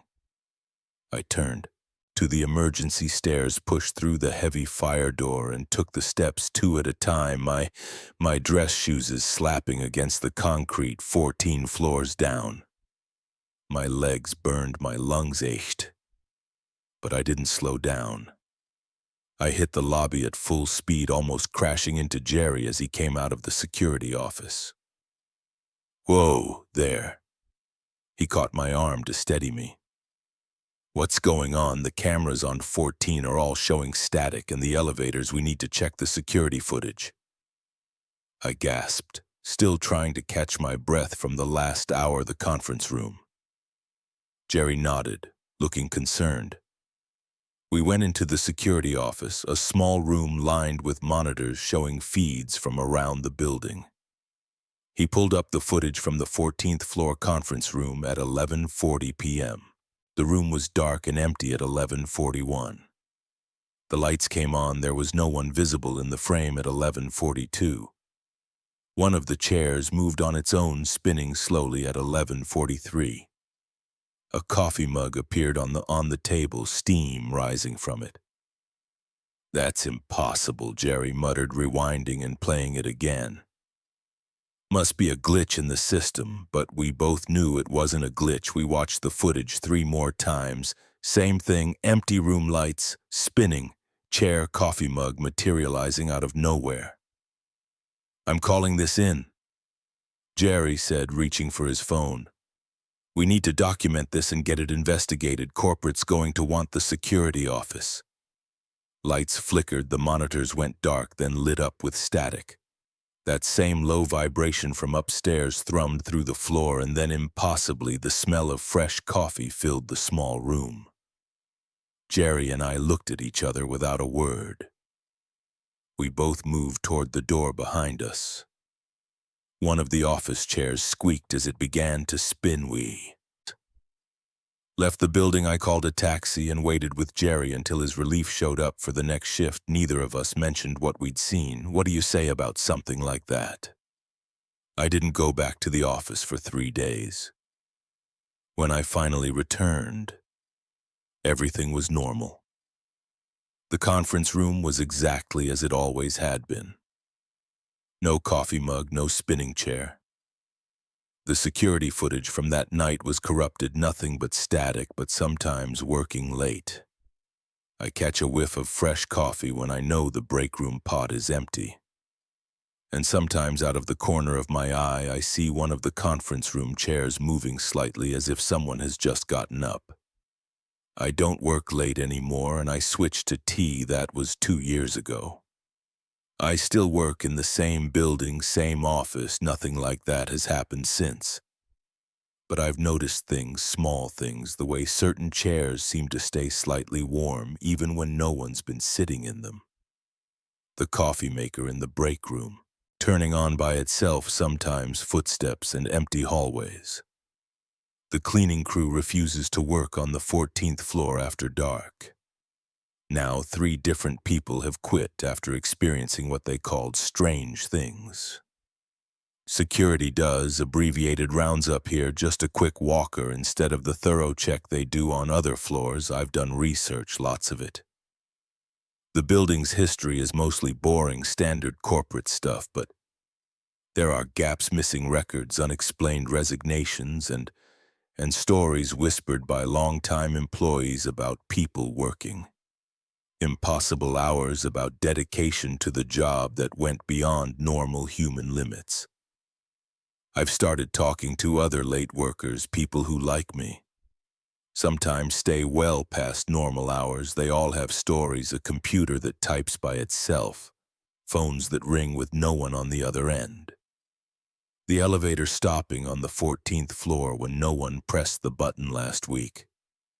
I finally got access to some old employee records buried. In a dusty file room in the basement, I found something interesting. 30 years ago, there was an employee named James Carter. He worked in accounting on the 14th floor. According to his file, he routinely worked 8,100-hour weeks. His performance reviews were stellar. His dedication was legendary. Then one day he just stopped coming in. No resignation letter, no explanation. His desk was found exactly as he'd left it, computer still on, papers spread out, half-full coffee mug on the desk. The official story was that he'd had some kind of breakdown, burned out from too many hours, too much stress, but his security badge was never turned in. And in the weeks after his disappearance, people reported strange things on the 14th floor, the smell of coffee late at night, chairs that moved on their own. The feeling of being watched. I found his picture in the file. He's sitting at a desk, surrounding by papers and files. There's a coffee mug by his hand, a white one with the company logo. He's smiling at the camera, but his eyes look tired, so tired sometimes on quiet evenings when I'm working later than I should. I think I hear typing from the empty cubicles, and sometimes I catch a glimpse of someone in the reflection of my computer screen. Someone sitting at a desk, surrounded by papers, drinking coffee from a white mug with the company logo. I have never seen his face clearly, but I know it's him. James Carter, still working late, still dedicated to the job, still here 30 years after he disappeared. I'm writing this down because people should know. Not about ghosts or supernatural things. I'm still not sure I believe in those, but about dedication, about what happens when work becomes everything. When you give so much of yourself to a job that maybe part of you never leaves the coffee maker. just turned on in the break room. I can smell it from here. Rich, fresh, perfect. The kind of coffee that only gets made after midnight on the 14th floor. I'm going home now. The work can wait until morning. Some things are more important than deadlines and reports. Some prices are too high to pay, but before I go, I'll pour out a cup of that perfectly brewed coffee and leave it in the conference room. Old habits die hard. They say even after you do. The first photo showed a gray shape behind my left shoulder. I deleted it, assuming it was just a smudge on my phone's lens. The second photo had the same blur now. Closer by the fifth photo, the shape had defined edges, shoulders, a head, arms hanging at its sides. That's when my hands started shaking so bad I dropped the phone on my kitchen table. Let me back up. This all started 3 days ago when I decided to visit the Old North Cemetery on the outskirts of Boston. I'm Robert Blackwood, and I've lived in Massachusetts my whole life. But I'd never explored this particular historical graveyard. My interest wasn't purely academic. I'd been researching my family genealogy for months, trying to trace the Blackwood line back before my great-grandfather immigrated here from Scotland. The cemetery dated to the 1700s. Perfect timing for finding some answers. The October weather was crisp but sunny when I parked my car outside the wrought iron gates. Dead leaves crunched under my boots as I walked the paths between the weathered headstones. Many were so old the inscriptions had worn away completely. I pulled out my phone to take reference photos of any interesting graves. The light was good. And I wanted clear shots of dates and names. My breath fogged in the cold air as I worked my way through the rows, scanning for familiar names. An hour in, I found the first Blackwood grave. Sarah Blackwood died 1783. My heart rate picked up. This was exactly what I'd been hoping to find. I crouched down to brush away some dirt and moss from the stone. The surface was rough under my fingertips. I snapped several photos from different angles to capture the F paint inscription. That's when the temperature seemed to drop about 10 degrees. The sun was still bright overhead. But goosebumps rose on my arms. I rubbed them, blaming the weather, and moved deeper into the cemetery. The next Blackwood grave appeared just 2 rows over. Thomas Blackwood, 1756-1801. Then another William Blackwood died 1792, and another Mary Blackwood died 1788. Soon I documented 8 different Blackwood graves, all from the same time period. My excitement grew with each discovery. This had to be more than coincidence. The whole time I was photographing the graves, I kept getting hit with random cold spots. The air would suddenly chill around me for a few seconds, then warm up again. The hair on the back of my neck stood up more than once, but I was too focused on my research to pay much attention. I did notice an odd smell that seemed to follow me as I moved between the graves, like damp earth. And something metallic. It would come and go, always strongest when I was examining a Blackwood headstone. I figured it was just the autumn decay of leaves and grass after about 3 hours. My phone battery was getting low and the sun was starting to set. I had dozens of photos to examine later as I walked back to my car. A strong gust of wind hit me from behind, almost making me stumble. Dry leaves swirled around my feet. The metallic smell was overwhelming. For a moment, I drove home feeling satisfied with my discoveries, already planning to dig deeper into these potential ancestors. My apartment was dark when I got back. I flipped on the lights and settled at my kitchen table with my laptop and phone ready to start analyzing the photos. The first few shots were fine, just clear images of the gravestones I'd found. But then I noticed something odd in the background of one photo. A gray, misty shape hovering just behind where I'd been crouching. I zoomed in, but the shape just got more pixelated, probably just a lens flare or dirty camera lens. I deleted that photo and moved on, but the shape appeared again in the next image, and the next. Each time it was slightly more distinct, slightly closer to where I was standing in the frame. My hands started trembling as I flipped through photo after photo. The shape developed definition. It looked vague, hum-sized with what appeared to be a head and shoulders. No clear facial features, just darkness where a face should be. But the form was unmistakable. Someone or something had been standing behind me as I photographed those graves. I slammed my laptop shut and paced my apartment, trying to calm my racing heart. My palms were sweating. I told myself there had to be a logical explanation. Maybe someone else had been in the cemetery and I just hadn't noticed them. Maybe it was a trick of the light or a problem with my phone's camera. But I knew I'd been alone out there. I would have noticed another person following me around for 3 hours, and the shape wasn't consistent with a living person. It was too blurry, too insubstantial. In some photos, it seemed to be partially transparent. I forced myself to sit back down and look through the rest of the images. The figure appeared in every single photo I'd taken of a Blackwood grave, always behind me. Slightly closer than in the previous shot, in the final photo I'd taken before leaving. It was standing directly behind my right shoulder. One gray arm slightly raised as if reaching toward me. My phone buzzed suddenly on the table and I nearly jumped out of my skin. Just a text from my sister asking about weekend plans. My hands shook as I typed a reply. I needed to think about this rationally. I opened my laptop again and started researching the names from the gravestones. County records showed that a large group of Blackwoods had indeed lived in the area in the late 1700s.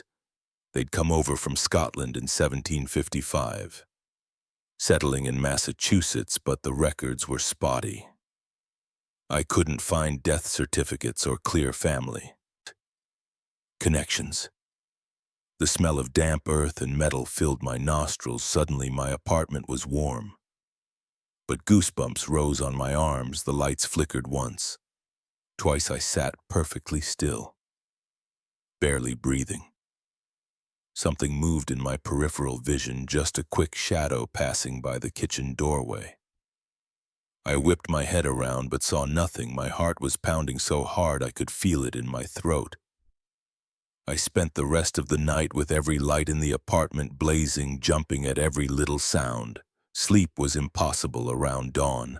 I finally dozed off on the couch, laptop still open on my chest. I woke to gray morning light and a stiff neck. Nothing seemed out of place in my apartment. I almost convinced myself I'd overreacted to some bad photos. Then I checked my phone somehow.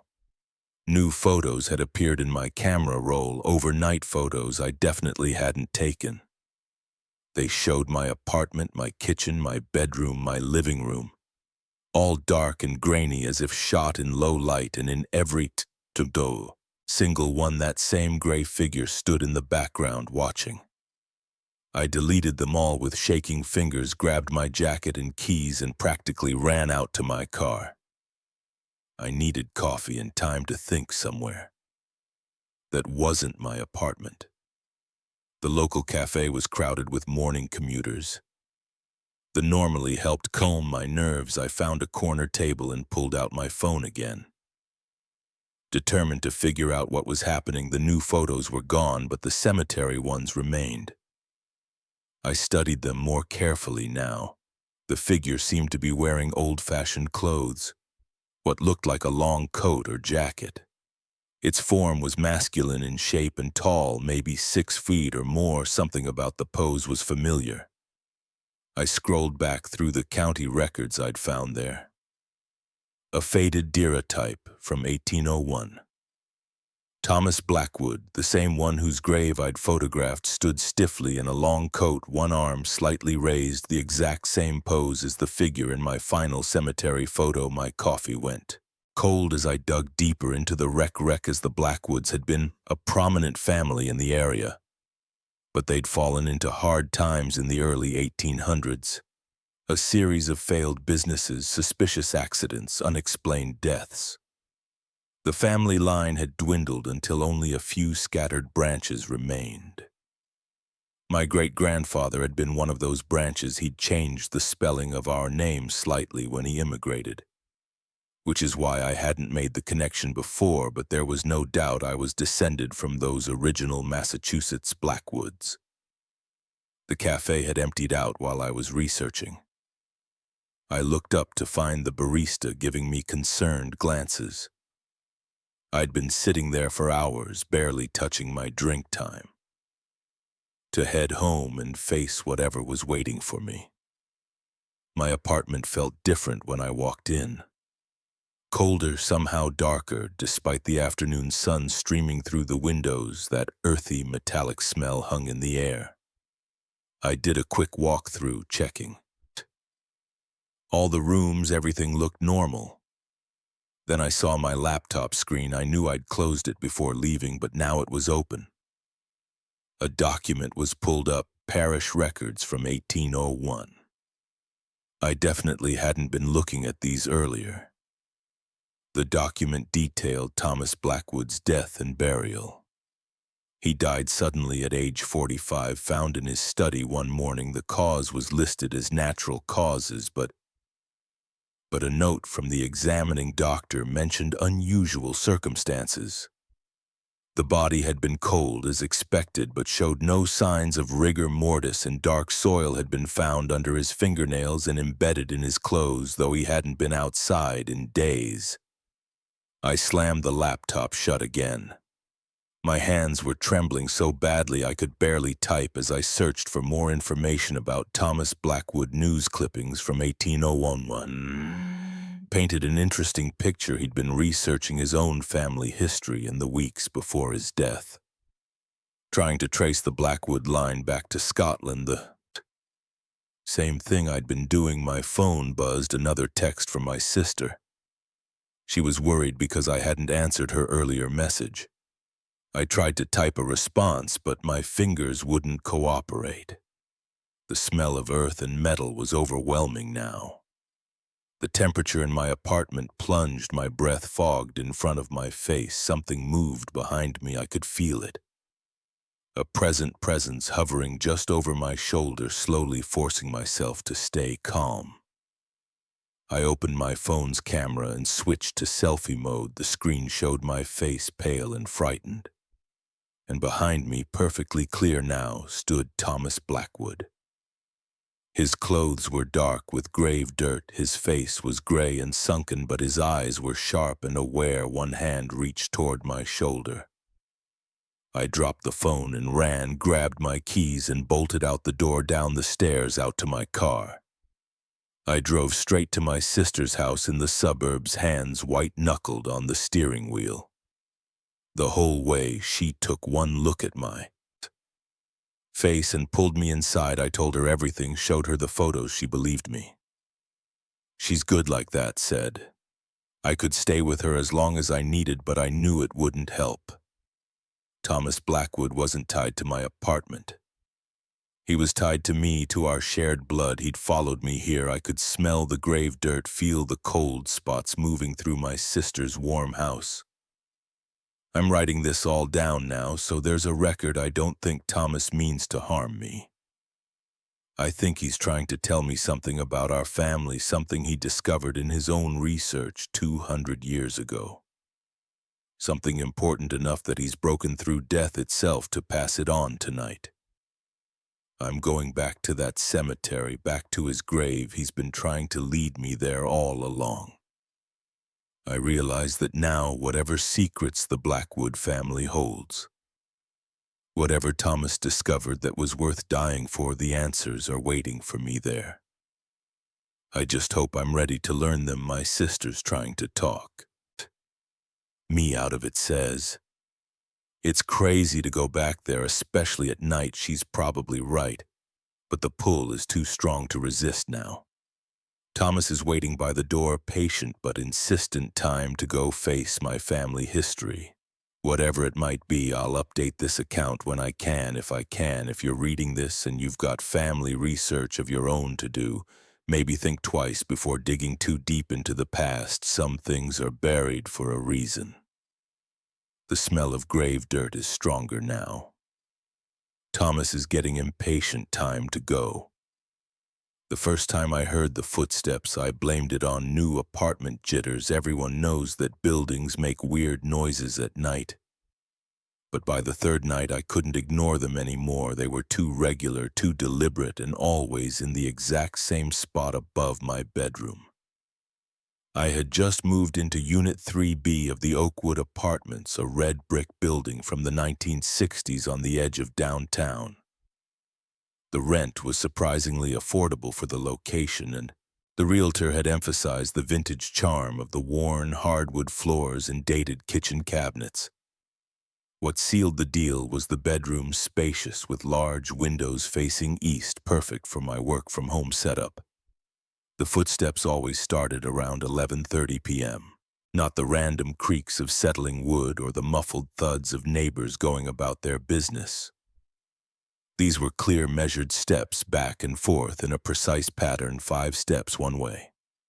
Pause, 5 steps back, over and over. After a week of disturbed sleep, I finally worked up the nerve to ask my next-door neighbor, Mrs. Rodriguez, about the noise. "Oh, honey," she said, adjusting her thick-rimmed glasses. 4B has been empty for months. The owner's been trying to renovate it, but there's some issue with the permits. I frowned. "Empty, are you sure? Positive? I've lived here 15 years. I know everything that happens in this building." She leaned in closer, her voice dropping. "The last tenant moved out suddenly, just packed up and left one day. That night I lay in bed with my eyes fixed on the ceiling, waiting at exactly 11:32 p.m. It started step, step, step, step, step, pause, step, step, step, step, step. The sound was clearer now that I was paying attention.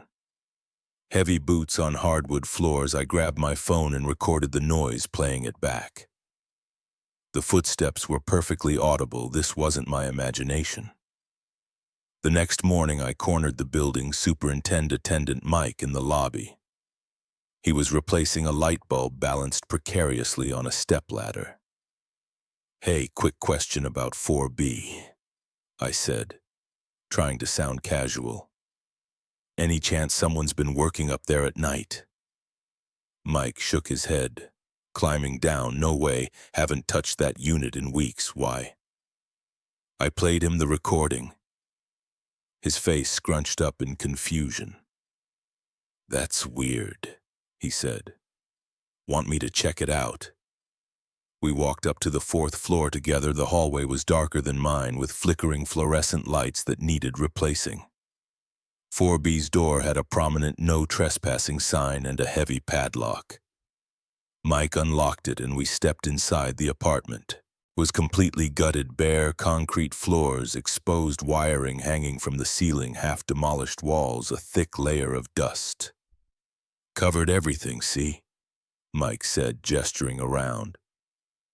"Nobody's been in here. Look at the dust. It's undisturbed." He was right. There were no footprints, no signs of recent activity, mind. "If I look around," Mike shrugged. "Go ahead, just don't touch any wiring." I walked through the space, my footsteps echoing in the emptiness. When I reached the area above my bedroom, I stopped. The floor was solid concrete here. No wood to creak. I jumped up and down a few times. The sound was nothing like what I heard at night that evening. I installed a security camera in my bedroom, pointing it at the ceiling. I also bought a decibel meter app for my phone. If something was up there, I was going to document it. The footsteps started right on schedule. The decibel meter registered clear spikes with each step. The camera showed nothing unusual. Just my white ceiling. I spent hours online researching the building's history. The Oakwood was built in 1964, converted to condos in the 1990s. No deaths reported on the premises, no major crimes. The property record showed a string of short-term owners for 4B over the past 5 years. none staying longer than 8 months, 2 weeks into my investigation. I met Alice from 2B in the laundry room. She was sorting her darks when I mentioned the footsteps. "Oh, God," she said, dropping a sock. "You hear them too?" My heart rate jumped. "What do you mean to the previous tenant in your unit, Jim?" "Something he used to complain about, noises from upstairs. Said it was driving him crazy, that's why he broke his lease and moved out." I swallowed hard. "Did he ever figure out what it was?" Alice shook her head. "He tried everything, called the cops twice, but they never found anything. He even set up cameras and motion detectors. Nothing ever showed up on the recordings, but I have recordings," I said, pulling out my phone. "Listen, I played the footsteps." Alice's face went pale. "That's exactly what he described," she whispered. I started keeping a detailed log. The footsteps always began between 11:30 and 11:35 p.m. They continued for exactly 47 minutes. The pattern never varied: 5 steps forward, pause for 3 seconds, 5 steps back, pause for 3 seconds, repeat. I mapped out the path of the steps on my ceiling. They formed a perfect line about 8 feet long. When I checked the demolished apartment above this path, crossed directly over a spot where the concrete floor changed color slightly, as if something had once stood there. My sleep suffered even with earplugs and a white noise machine I couldn't ignore. The rhythmic thooing overhead, I started sleeping on my couch, but I could still hear them slightly muffled one night after a particularly stressful day at work. I'd had enough. When the footsteps started, I grabbed a broom and banged on the ceiling. "Hey!" I shouted. "Stop it!" The footsteps paused for a full minute. Then they resumed louder than before. I banged again, harder this time. "This isn't funny. I know someone's up there." Another pause, then the steps continued unchanged, my hands shaking. I grabbed my phone and called the police. 2 officers arrived. 20 minutes later, they looked skeptical as I played them my recordings and showed them my logs. "Sir," the older officer said, "we've been to this building before about noise complaints. There's nothing up there." "Then come see for yourself," I insisted. They agreed to check the apartment. Mike arrived with the keys, looking annoyed at being woken up. We all went upstairs together. The apartment was exactly as before, dusty, empty, undisturbed. The officers swept their flashlights across the bare floors and walls.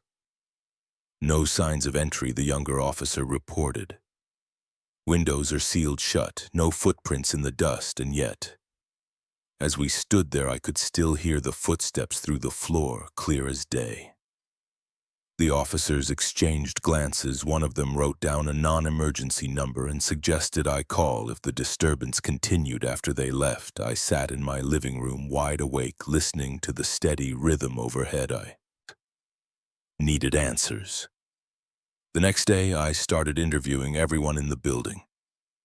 Most residents brushed me off or said they never noticed anything unusual.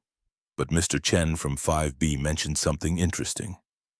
Before they gutted 4B, he said that apartment had a weird layout. There was this long, narrow room right in the middle, like a hallway. But it didn't lead anywhere, just a windowless space with a door at each end.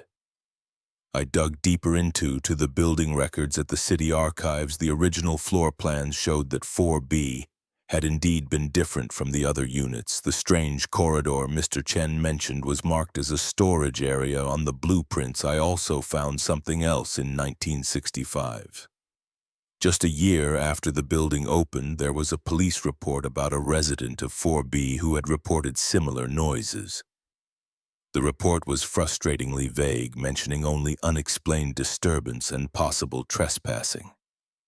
Weeks passed. The footsteps continued every night, unchanging. I learned to live with them, sort of. I bought better earplugs, installed soundproofing panels on my ceiling, and started taking sleeping pills. But I couldn't shake the feeling that I was missing something important.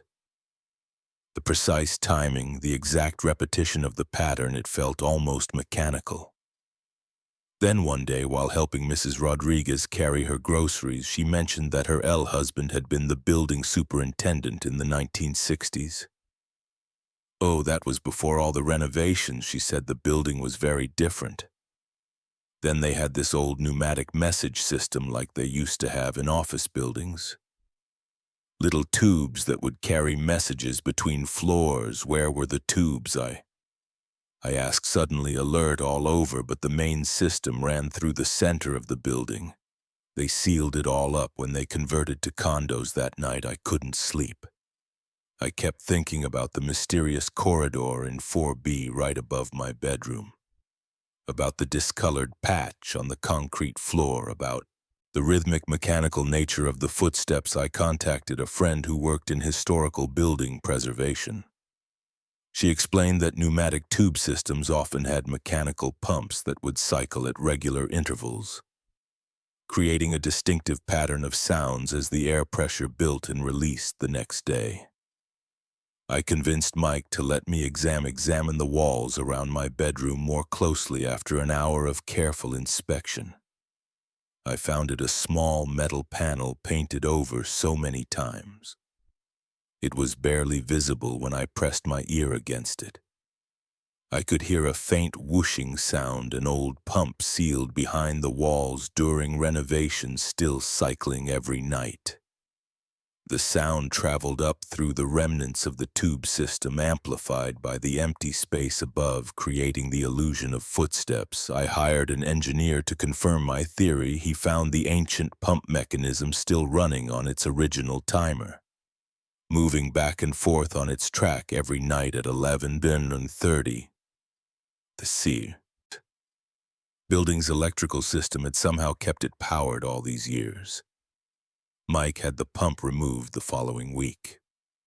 The footsteps stopped. I still live in 3B.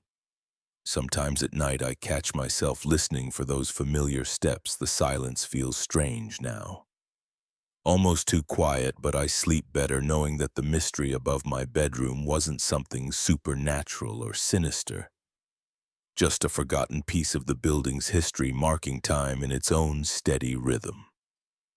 Mrs. Rodriguez told me recently that other residents over the years had reported similar noises, but no one had ever tracked down the cause. They'd all either learned to live with it or moved out.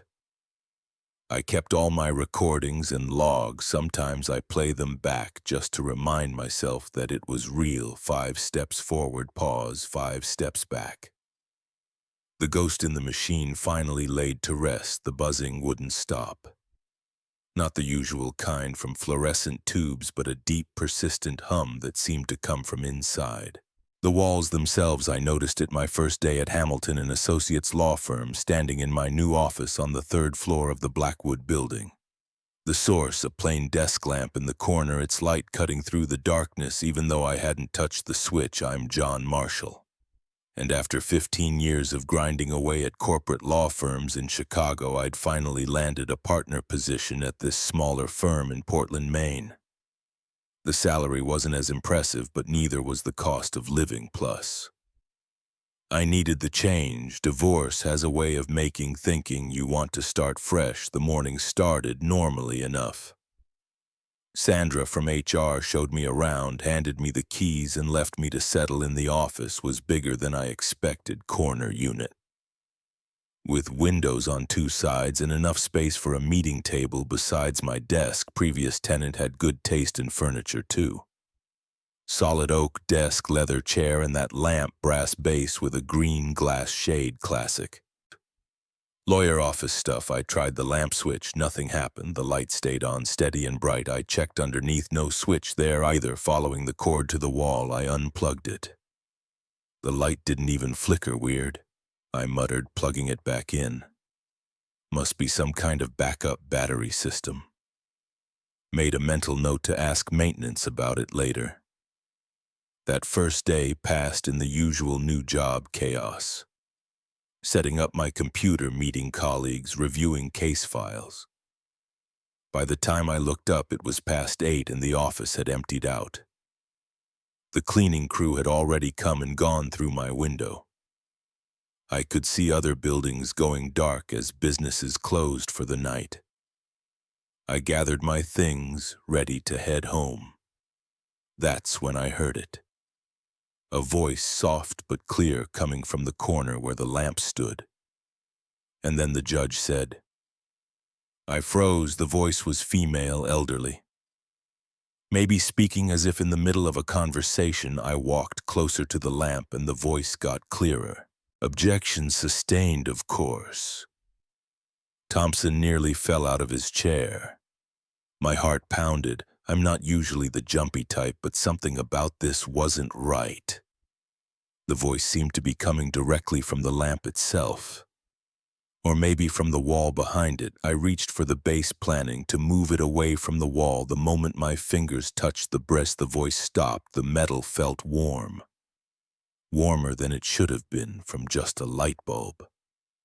I quickly pulled my hand back. The next morning I asked Sandra about the previous tenant. Her usual cheerful expression faltered. Oh, you mean Mrs. Avery, sweet lady, excellent attorney. She was here for almost 30 years before retiring last spring. Did she mention anything unusual about the office, the lamp, maybe? Sandra's smile disappeared completely. I think you should talk to Mr. Hamilton about that. James Hamilton, the founding partner, was an imposing man in his 60s with steel gray hair and perfect posture. When I brought up the lamp, he leaned back in his chair and studied me for a long moment. Margaret Abernathy was one of the finest attorneys I've ever known, he said finally. Brilliant mind for contract law. She used to work late. Always had that lamp on, said. It helped her think. Did she ever mention hearing anything strange? Hamilton's expression hardened, John.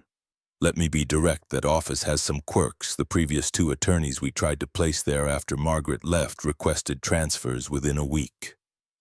Claimed they heard voices at night, said the lamp wouldn't turn off. Nonsense, of course. But if you'd prefer a different office, no? I said quickly. Maybe too quickly, no. The office is fine. I was just curious about the lamp's unusual wiring that night. I stayed late again, this time on purpose. The cleaning crew came and went one by one. The other offices went dark. I sat at my desk pretending to work while watching the lamp from the corner of my eye at exactly 9:47 p.m. It started. The witness was clearly lying. Anyone could see that the same elderly female voice from before, telling what seemed to be a story about an old case. I sat perfectly still, barely breathing, and listened. But you see, I had the documentation right there, all those receipts he tried to hide. The look on his face when I pulled them out. The voice chuckled, warm and satisfied. It wasn't threatening or ghostly. It sounded exactly like an experienced lawyer sharing war stories with colleagues. I grabbed my phone and started recording.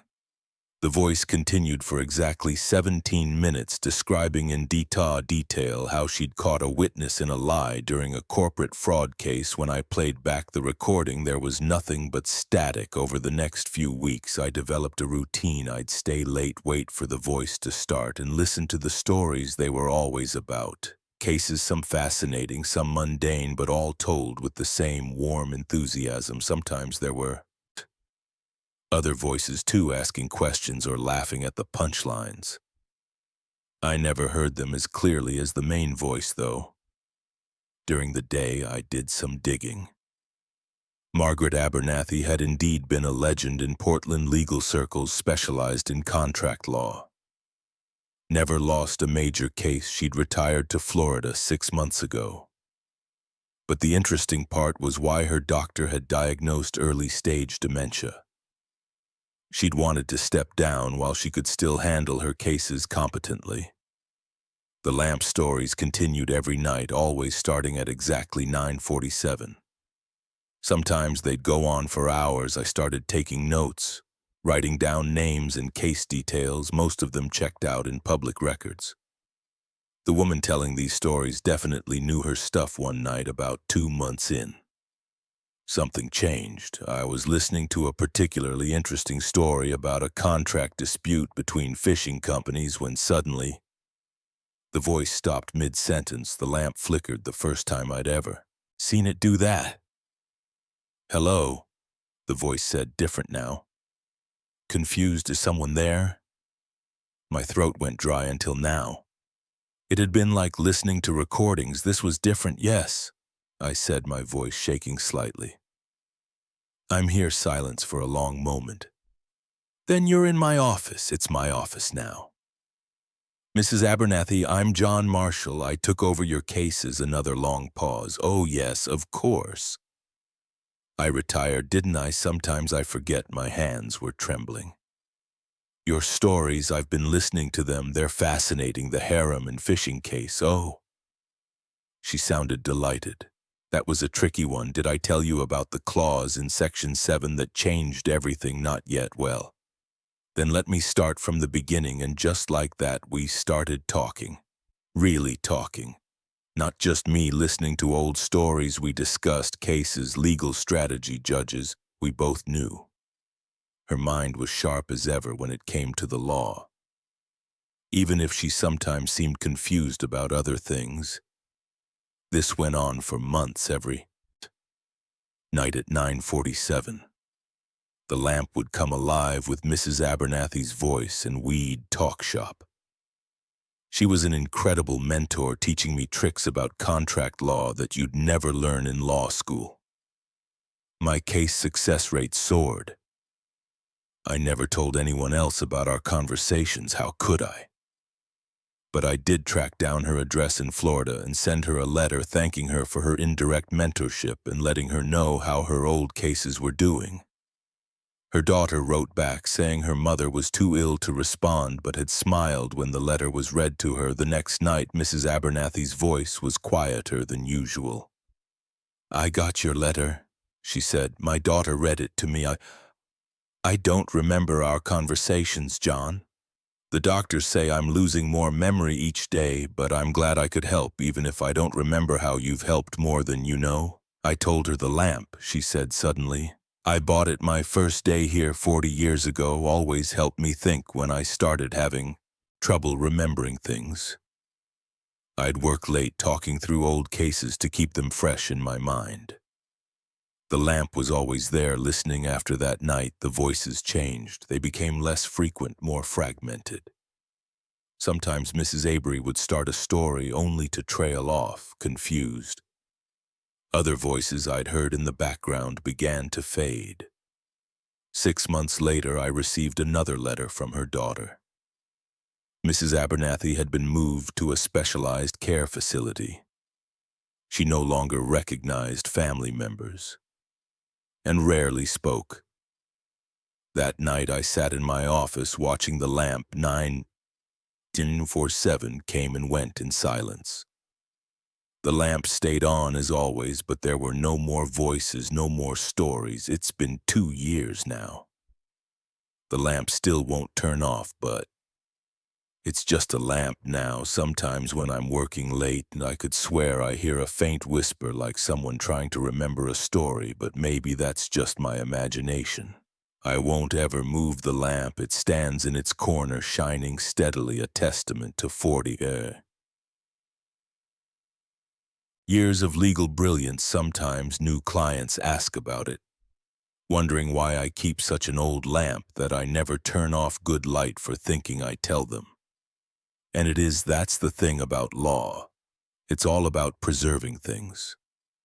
Contracts, precedents, memories. Sometimes they're preserved in documents, sometimes in court records, and sometimes just maybe in the warm glow of an old desk lamp that never stops shining. I still work late most nights, and sometimes when the office is quiet and the lamp's glow fills the corner, I tell my own stories to it, just in case someone someday needs to hear them. The first call came at 3:47 a.m. I know because I checked the time on the old Nokia phone my uncle had given me the day before. The screen lit up the darkness of my bedroom with its pale blue glow. Unknown number. I almost declined it, but something made me press the green button. Static crackled in my ear. Then voices muffled and distant like people talking through thick glass. I pressed the phone harder against my ear, straining to hear the storage unit on Marshall Street. A man's voice broke through the static check. The back corner, my stomach tightened. I had a Saint storage unit on Marshall Street. Unit 217, where I kept boxes of stuff from my divorce that I couldn't fit in my apartment. I'd never told anyone about it. "Hello," I said, "who is this?" The line went dead. I sat up in bed, my t-shirt sticking to my back with sweat, despite the cool October air coming through the window. The phone screen showed the call had lasted 42 seconds. My Uncle Dave had given me the phone yesterday when I visited him. At his repair shop, found this while cleaning out the back room. He'd said, "Still works fine, could be a good backup phone." I tossed it in my jacket pocket without much thought now. I turned it over in my hand. Studying the scratched silver kin and worn keypad, sleep was impossible after that. I made coffee and sat at my kitchen counter watching the sunrise through the window. The phone sat silent on the counter like a dead thing at 9:15 a.m. It rang again, same unknown number, needs to be moved tonight, different voice. This time a woman, Jack's old place on Cedar Lake Road. My coffee mug slipped from my hand and shattered on the floor. Jack was my best friend in high school. He died in a car crash 10 years ago. His parents still lived in the same house on Cedar Lake Road. "Who are you?" I demanded. "How do you know about Jack?" More static than "he'll be there at midnight." Click.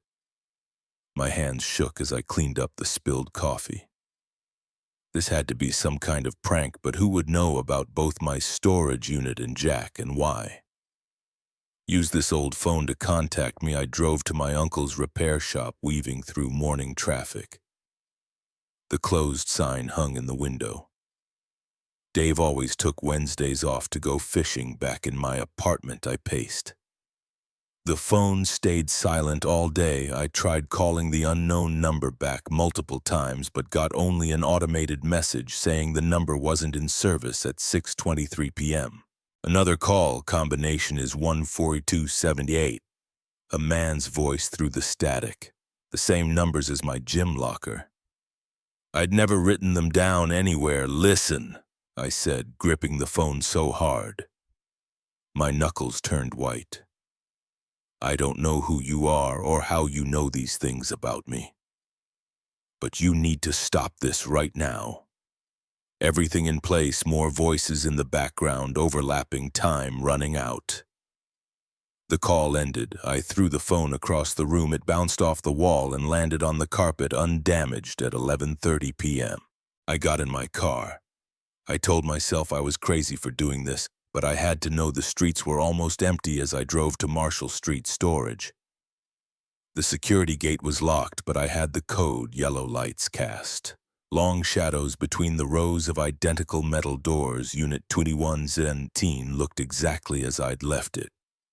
2 months ago, I unlocked the padlock and rolled up the door. The beam of my flashlight revealed stacked boxes, old furniture, framed photos still wrapped in bubble wrap in the back corner.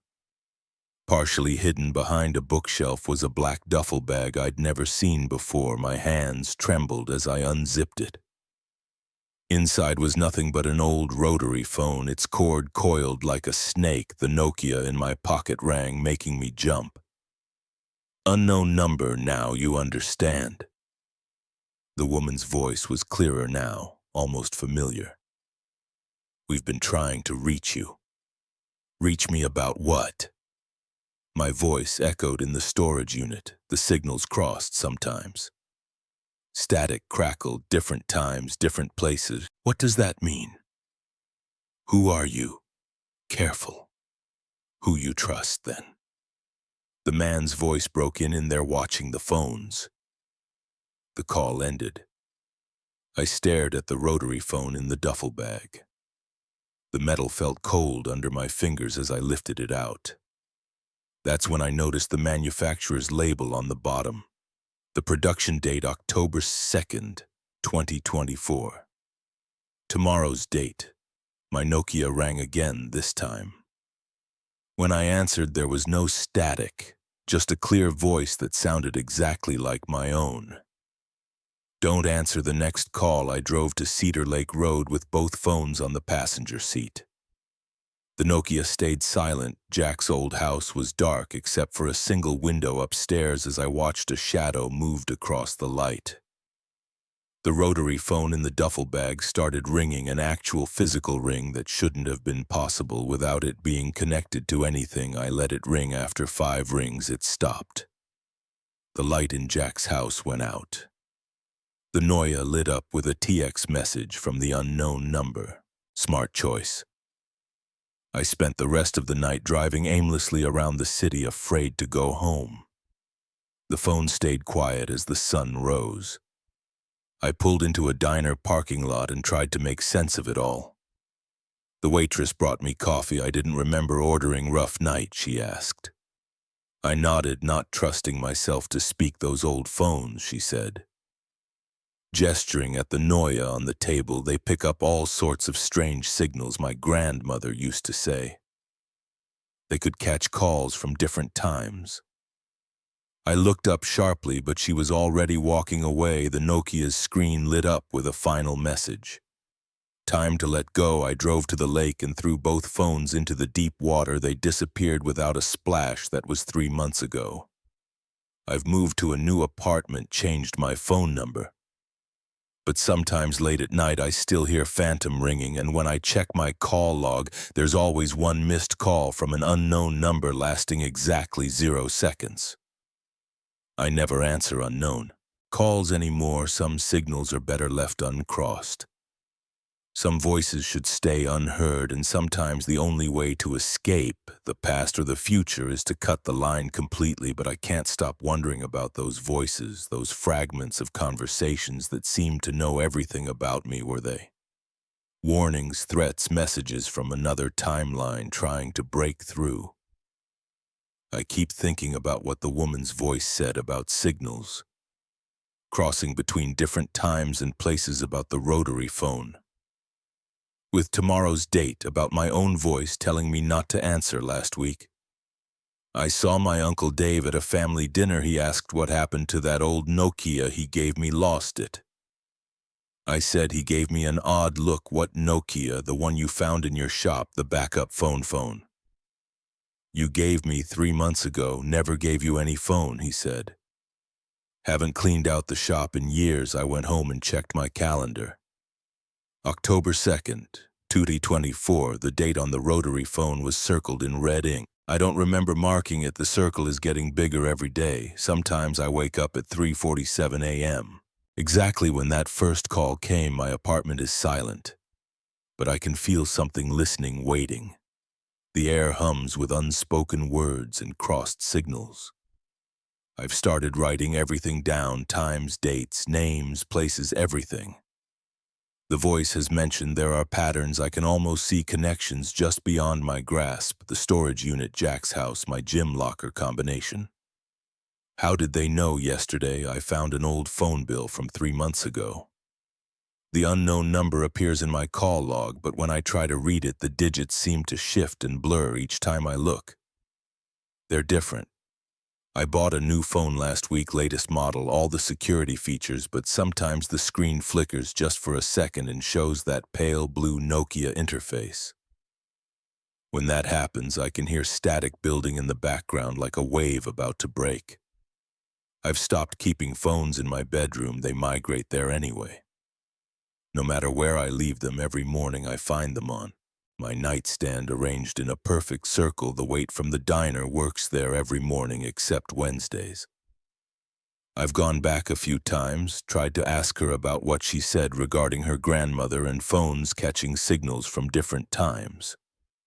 but she always seems to disappear right when I'm about to bring it up. The last time I was there, I saw her talking on a silver Noya identical to the one I threw in the lake. I haven't been back to the storage unit, haven't driven down Cedar Lake Road. Some doors are better left closed, some calls are better left unanswered, but the signals are still crossing, the lines are still open, and somewhere in some time a phone is ringing with my number on the screen. I've started carrying a watch instead of checking my phone for the time. It's an old analog model that doesn't need batteries. It runs perfectly, except it always stops for exactly 42 seconds at 3:47 a.m., the duration of that first call. The phone company says my current number has been in service for exactly 3 months, since the day I threw the phones in the lake. But they can't tell me who had it before me. The records show it's never been assigned to anyone else. I dream about rotary dials spinning on their own, about voices crossing through static like ships passing in fog, about phones ringing underwater. Maybe someday I'll answer again. Maybe someday I'll understand what they were trying to tell me or warn me about. Until then, I keep my phones on silent and my doors locked at night. I avoid antique shops and repair stores. I've learned to live with the phantom ringing, the migrating phones, the circles that keep getting bigger. But sometimes when I'm alone and the world is quiet, I think about sending a message back through time, about being the voice on the other end of the line, trying to warn myself about something I still don't understand. The signals are still crossing, the lines are still open, and somewhere a phone is ringing for